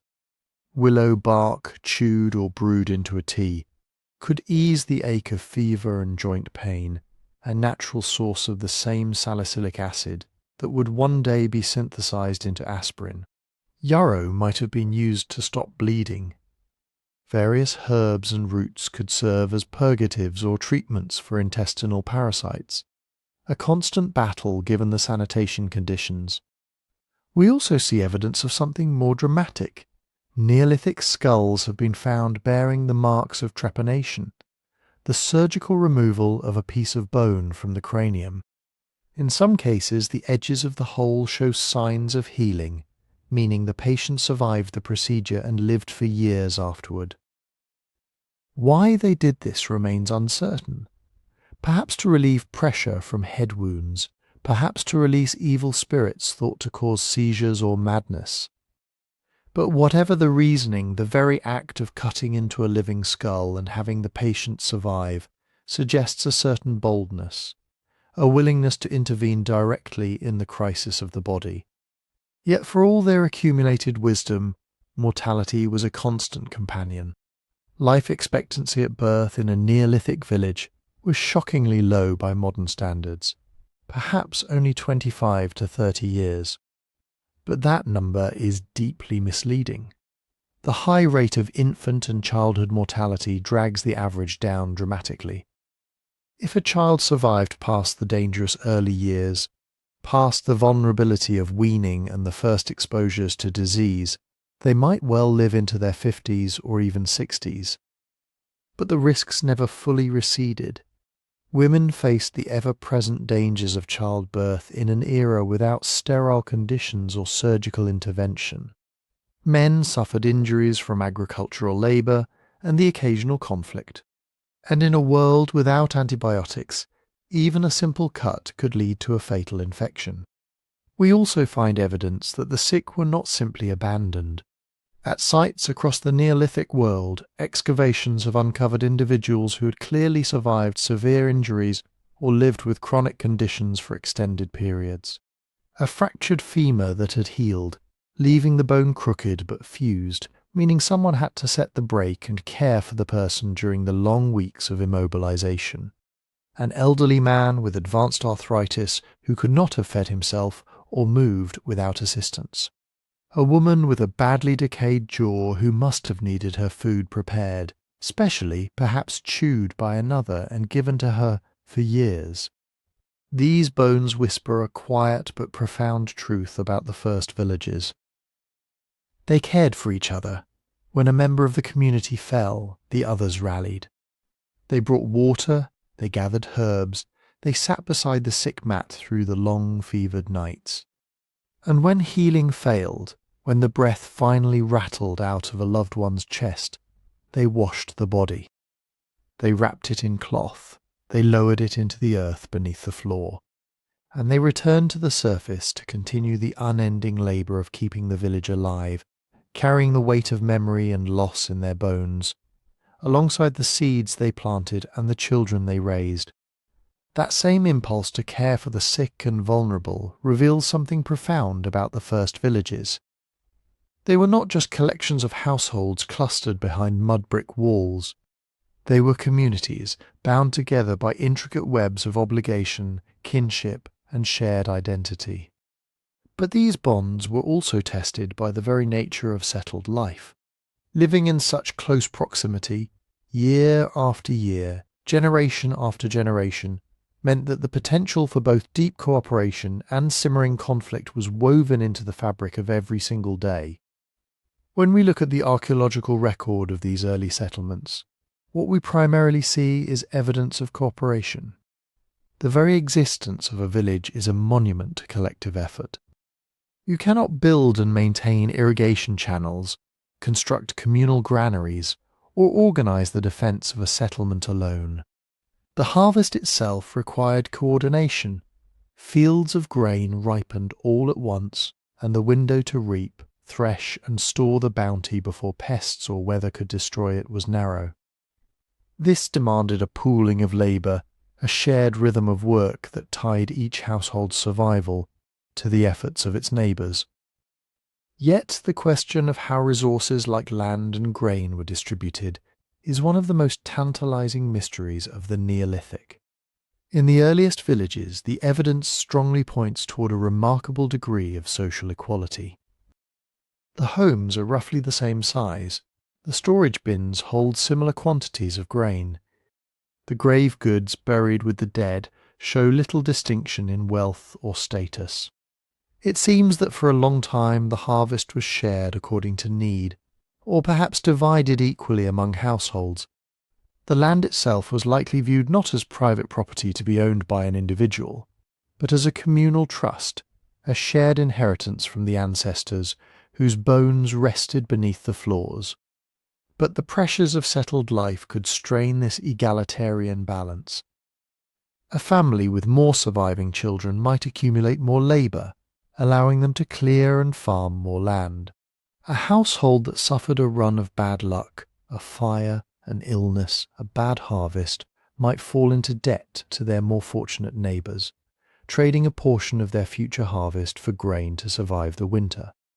Over time, these small, seemingly natural disparities could compound. We begin to see hints of this in the later Neolithic, as some homes grow slightly larger, as certain burials start to contain more exotic goods, items brought from distant trade networks. The seeds of hierarchy were being sown in the fertile soil of surplus, though true social stratification, the stark division between chiefs and commoners, still lay far in the future. So how did these communities make decisions? Who settled the disputes that inevitably arose over boundary lines, water rights, or the division of meat from a communal hunt? The prevailing theory among archaeologists is that early villages operated through consensus. There were no kings, no warrior class, no written laws. Instead, authority likely rested with the elders, those whose long experience and accumulated knowledge of the seasons, the soils, and the old ways commanded respect. Decision-making probably happened in the open, in the central courtyards, or around the communal ovens where people gathered in the evenings. Voices were raised, arguments were made, agreements were reached, not through coercion but through the slow, grinding process of communal deliberation.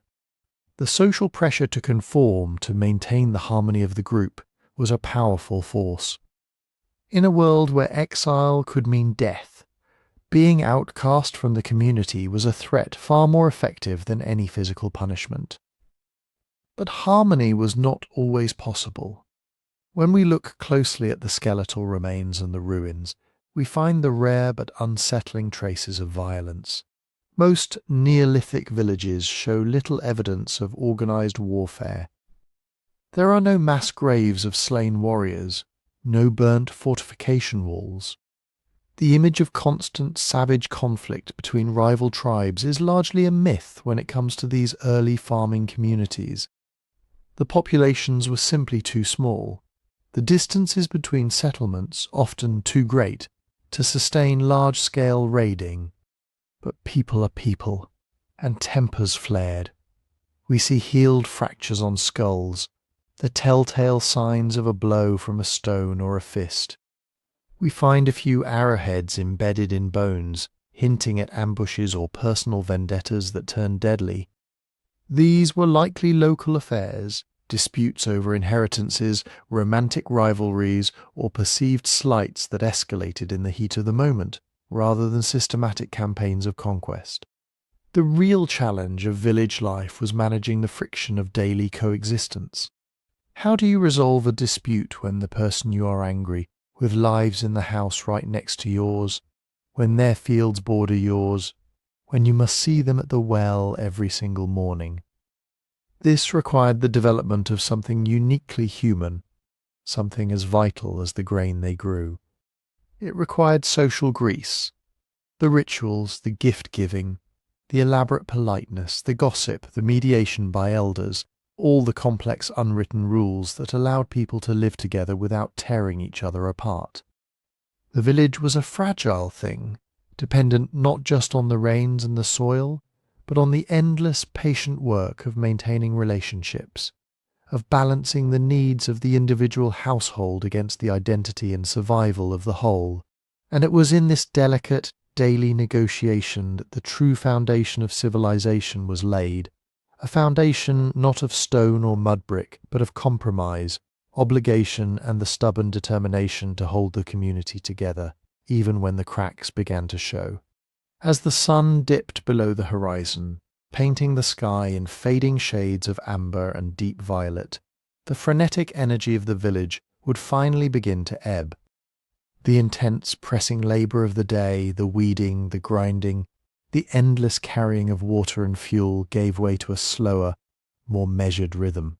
The oppressive heat of the afternoon lifted, replaced by a cooling breeze that swept across the mud-brick rooftops and through the narrow lanes between the homes. This was the time when the village exhaled.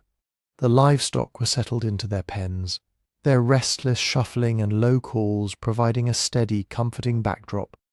The tools were laid to rest, and the people, weary in their bones, but satisfied by the day's efforts, drifted toward the gathering places that formed the true heart of their community. The communal fire was the anchor of the evening. In many of these early villages, a central hearth or courtyard served as the focal point of settlement life, a place where the day's end was marked by the simple, profound act of coming together. As families emerged from their individual homes, carrying clay bowls and woven mats, the fire would be coaxed to life, its flickering orange light pushing back the encroaching darkness and casting long dancing shadows against the packed earth and mud-brick walls. The scent of wood smoke mingled with the lingering aromas of the evening meal, creating an atmosphere of warmth and security. Out there, beyond the ring of light, the night held dangers, predators, the unknown, the cold. But in here, clustered around the flames, there was safety. Shared meals at the end of the day were far more than mere sustenance. They were a ritual of cohesion, a daily reaffirmation of the bonds that held the village together. The food that had been grown, gathered, and prepared by many hands was now consumed collectively. Thick porridges of ground barley and emmer wheat, perhaps seasoned with wild herbs or supplemented with lentils and roasted legumes, were passed around.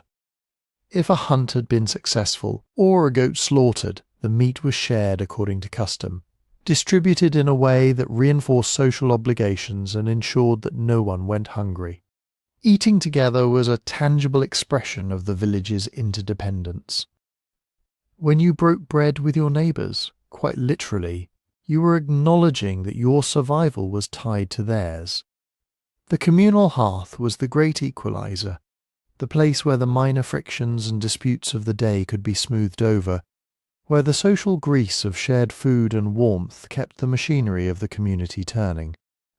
But it was what happened after the meals were finished, as the embers glowed and the night deepened, that may have been the most important part of the entire day. This was the time for storytelling. In a world without writing, the oral tradition was the village's library, its school, its legal code, and its church, all rolled into one. The elders, their faces lined and weathered by decades of sun and wind, were the living repositories of this accumulated wisdom. As the younger members of the group settled close to the fire, their eyes wide and reflecting the flames, the older generation would weave tales that stretched back through the generations. These stories served vital functions. They were the primary means of transmitting practical knowledge. A tale about a great flood was not merely entertainment. It was a way of encoding and passing on crucial information about river patterns, warning signs, and survival strategies. A myth about the origin of the grains they planted contained, woven into its narrative, instructions for when to sow, how to tend the soil, and which offerings might appease the unpredictable forces that brought rain or drought. The stories mapped the landscape, explaining why a certain hill was to be avoided, or where the best flint could be found. But they also mapped the social landscape. Tales of ancestors who cooperated to overcome hardship reinforced the values of sharing and mutual aid. Stories of those who were punished for greed or selfishness served as cautionary tales, upholding the egalitarian ethos that kept the village intact. Through the rhythmic cadence of spoken word, the community's identity was continually reshaped and reaffirmed. Every night around the fire, the children learned who they were by listening to stories about who they had been. And it was not just the spoken word that filled the evening air. Music, in its earliest forms, was almost certainly a part of these gatherings. Archaeologists have found flutes carved from bird bones at Neolithic sites, instruments that could produce haunting, resonant melodies. Percussion might have been as simple as clapping hands, striking sticks, or clapping stones together in rhythmic patterns. The human voice itself, rising in chants or wordless songs, was an instrument of profound emotional power. We can easily imagine the low, steady beat of a drum, a stretched hide over a hollowed log pulsing like a heartbeat beneath the melodic rise of a bone flute. This was not music for a concert hall. It was participatory, communal, and deeply intertwined with the stories being told, perhaps punctuating dramatic moments or accompanying rhythmic swaying dances that mimicked the movements of the animals they hunted, or the cycle of the seasons they depended upon. The communal fire was the stage for a shared experience that went beyond language, a way for the entire group to move and feel as one. Art, too, played its role. The walls of some homes and shrines from this period are covered in geometric patterns, handprints and stylized figures. The evenings may have been a time for creating these marks, grinding pigments from ochre and charcoal, applying them to plaster with fingers or crude brushes. The act of making art together, or watching it being made, was another form of binding the community, of leaving a tangible mark that said, "We were here." These early forms of entertainment, story, song, and image, were not idle distractions. They were the vital connective tissue of close-knit village life. As the night wore on, the energy around the fire would gradually diminish. The children, who had been listening with rapt attention or playing at the edges of the firelight, would begin to nod off, their heads heavy with sleep. They would be gathered up and carried back to their pallets inside the mudbrick homes. The stories would wind down, the songs become softer, more reflective. The adults would linger a while longer, speaking in low murmurs about the work of the coming day, the state of the fields, the health of a neighbour, or the quiet anxieties that the daylight kept at bay. But eventually even the elders would feel the pull of rest. One by one, families would retreat into their homes, crawling under woven blankets and animal skins. The doorways would be sealed against the chill, perhaps with a reed mat or a wooden hurdle. Inside, the small windowless rooms would hold the residual warmth of the day's sun, baked into the mudbrick walls, and the lingering heat from the small cooking hearths. The village would grow quiet, the silence broken only by the occasional bark of a dog, the rustle of livestock, and the endless chorus of insects in the fields. Sleep came easily to bodies exhausted by physical labour. There were no late-night distractions, no artificial light to trick their minds into wakefulness. They slept deeply, aligned with the natural cycle of the sun and moon. In the darkness the village rested, a cluster of breathing, dreaming souls, bound together by the stories they had heard, the songs they had sung, and the fire they had shared. The emotional texture of this existence was one of profound intimacy. To live in such a community was to be known completely, your joys and sorrows, your strengths and failings, all visible to those around you. It could be stifling, certainly, but it was also, in the quiet hours before sleep took them, immensely reassuring. You were never alone, even in the deepest night. You could hear the breathing of your family in the dark, and just beyond the walls, the settling sounds of the village that held you. But the rhythm of a single day, no matter how deeply comforting, existed within a far grander and more demanding cycle. The daily gathering of the village around the communal fire was a steady heartbeat, but the year itself breathed in long, slow sighs. For the first farmers, time was not measured by the ticking of a clock or the turning of a calendar page. It was felt in the soil beneath their feet, in the angle of the sun, in the subtle shifts of the wind. Their entire existence was now anchored to the seasons of change. Spring was the season of holding your breath. After the quiet, confined months of winter, the village would emerge into a world slowly reawakening. The fields needed to be prepared, a monumental task that required the coordinated effort of the entire community.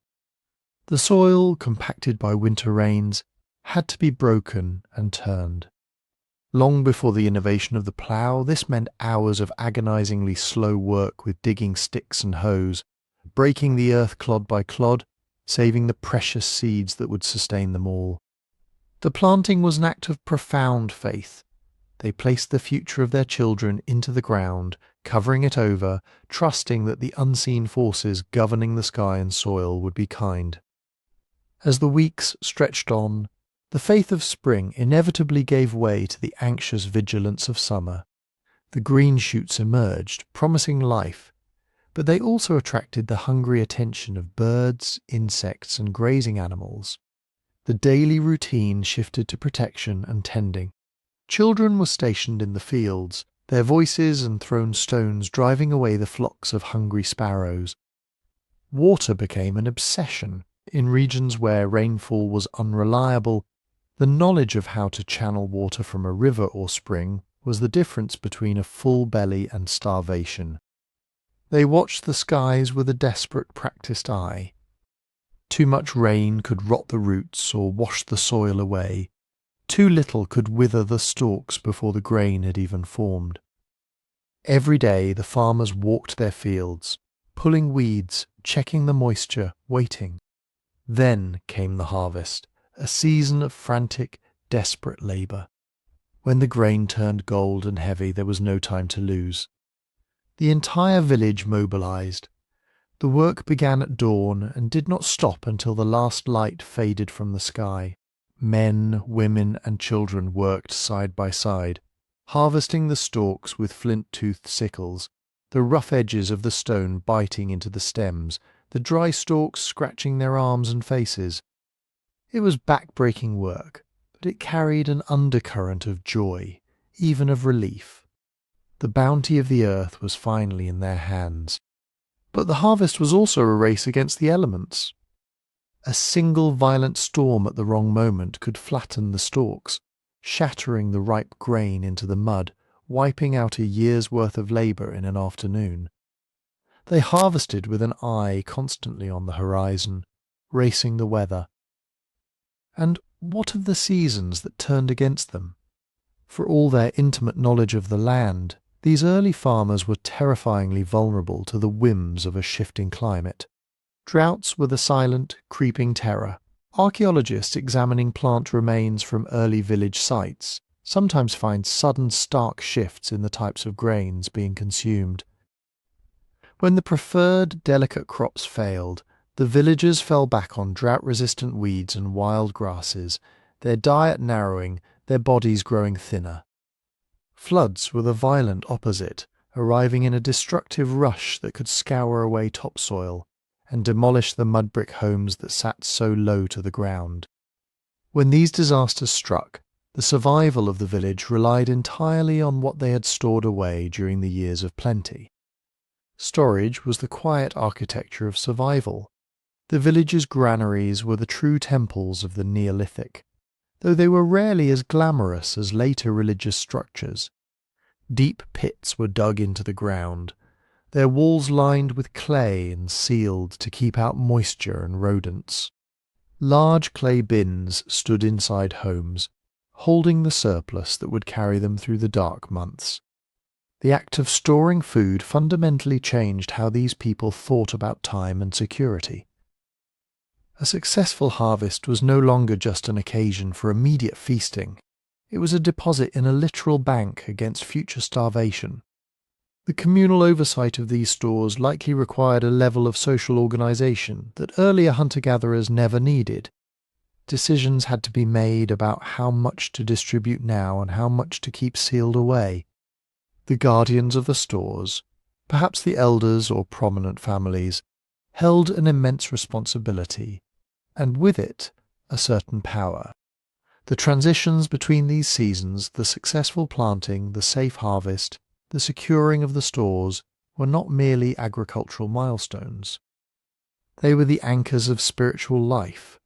We see signs in the archaeological record that point to seasonal celebration, to festivals tied intimately to the turning of the year. At sites across the Near East and Anatolia, archaeologists have uncovered concentrations of burned animal bones and shattered vessels, the remnants of great feasts that would have been impossible for a single family to produce.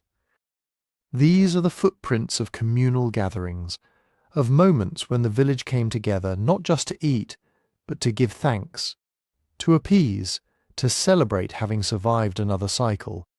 Some researchers interpret the elaborate plastered skulls found at sites like Jericho or the standing stones at Göbekli Tepe as part of these seasonal rites monuments that were uncovered, interacted with, and perhaps replastered at specific times of the year, anchoring the community's identity to the cosmic calendar. The changing of the seasons wasn't just a background process, it was the main character in their spiritual world. Rituals probably involved the first fruits of the harvest, offered up to ensure the cycle would continue. They likely involved the ancestors, those who had worked this same soil before, whose bones rested beneath the floors or in the nearby hills, now called upon to intercede with the unpredictable forces of rain and sun. Over generations, this unrelenting, beautiful, and terrifying rhythm shaped the very identity of the village. They were no longer wanderers following the herds, living in an eternal, changeable present. They were a people of the cycle. Their language, their stories, their sense of self became deeply intertwined with the grain. They understood themselves as the people who stayed, the people who planted, the people who survived the lean months by the wisdom of their ancestors and the sweat of their own brows. The long silence of winter, the frantic burst of spring, the anxious watching of summer, the desperate joy of the harvest, these patterns became woven into their bones, into the cadence of their songs and the structure of their thoughts. They had bound their fate to the earth, and the earth in turn bound them together, season after season, year after year, endlessly turning. And so the seasons turned, endless and patient, carrying the first farmers through lives that were both incredibly distant and strangely familiar. When we look back across 10,000 years at these early villages, at the mud-brick walls and the stored grain and the hearths that burned through the long winters, we are not really looking at a foreign world. We are looking at the foundations of our own. Everything we have built since, the sprawling cities, the complex economies, the vast networks of communication and culture, all of it rests on the simple, revolutionary decision made by those ancient people to stay in one place and plant a seed. It is a profound thing to consider. The anxiety they felt watching the sky for rain, the quiet pride in a well-made pot, the grief they carried when a child grew ill, the comfort they found sitting beside a fire, surrounded by family. These experiences echo directly in our own lives today. We have digitized our world and stretched our reach into the stars, but at our core, we are still those same people, seeking security, community, and meaning. The Neolithic village was the crucible where human nature as we understand it was refined. Our deeply ingrained desire to belong to a place, our instinct to store against future hardship, our need to honour those who came before us and to explain the forces we cannot control, these were forged in those early settlements of mud and straw and stone. The wonder of daily life in the world's first villages, uncovered so painstakingly by generations of archaeologists, offers us a humbling and beautiful glimpse into our shared past. We can see the grooves worn into stone thresholds by countless passing feet. We can trace the fingerprints left in clay by a potter whose name we will never know. We can find the tiny burials of children tucked gently into the earth beside the homes where they lived, and feel the sharp, unmistakable sorrow of parents who loved them. These are not just artifacts and bone fragments. They are messages across time, proof that tenderness, ingenuity, and resilience are not modern inventions. They are the oldest human traditions we possess. Yet for every question these ancient sites answer, they seem to pose a dozen more. So much remains shrouded in mystery, perhaps forever. We can guess at the structure of their languages, but we will never hear the lullabies they sang to their infants. We can trace the outlines of their spiritual beliefs through buried figurines and plastered skulls, but we cannot know the precise nature of the prayers they whispered as the storms rolled in. We can map their trade routes across hundreds of miles, but we can only imagine the stories told by the travellers who walked them. The past guards its secrets jealously. These earliest farmers took most of their inner lives with them into the silence of history, leaving us to piece together their world from the fragments that time and the soil have spared. But perhaps that is as it should be. The uncertainty invites us to wonder, to dream, and to remember that these were real people navigating a complex, beautiful, and often terrifying existence, much as we do today. Their legacy is not just the grain we harvest or the cities we inhabit. It is the enduring human capacity to endure, to adapt, and to build a home wherever we find ourselves. If this journey into the distant past has helped you find a moment of peace or a quiet sense of wonder, we would be incredibly grateful if you took a brief moment to like this video and subscribe to the channel. It truly helps us bring more of these slow, immersive stories to you. We would also love to know where you are listening from, so please leave us a comment and let us know what corner of the world you are resting in tonight.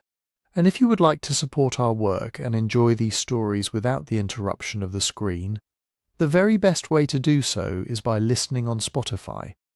You can find the link to our Spotify page in the description below. As you drift towards sleep tonight, imagine the cool evening breeze settling over an ancient landscape. Somewhere in the deep past, a fire is crackling in a mudbrick home, a family is resting after the labours of the day, and the first farmers are watching the same stars that shine above you now. Their world gave birth to ours, and their quiet echoes still resonate in the rhythms of our lives, carrying us gently into the dark,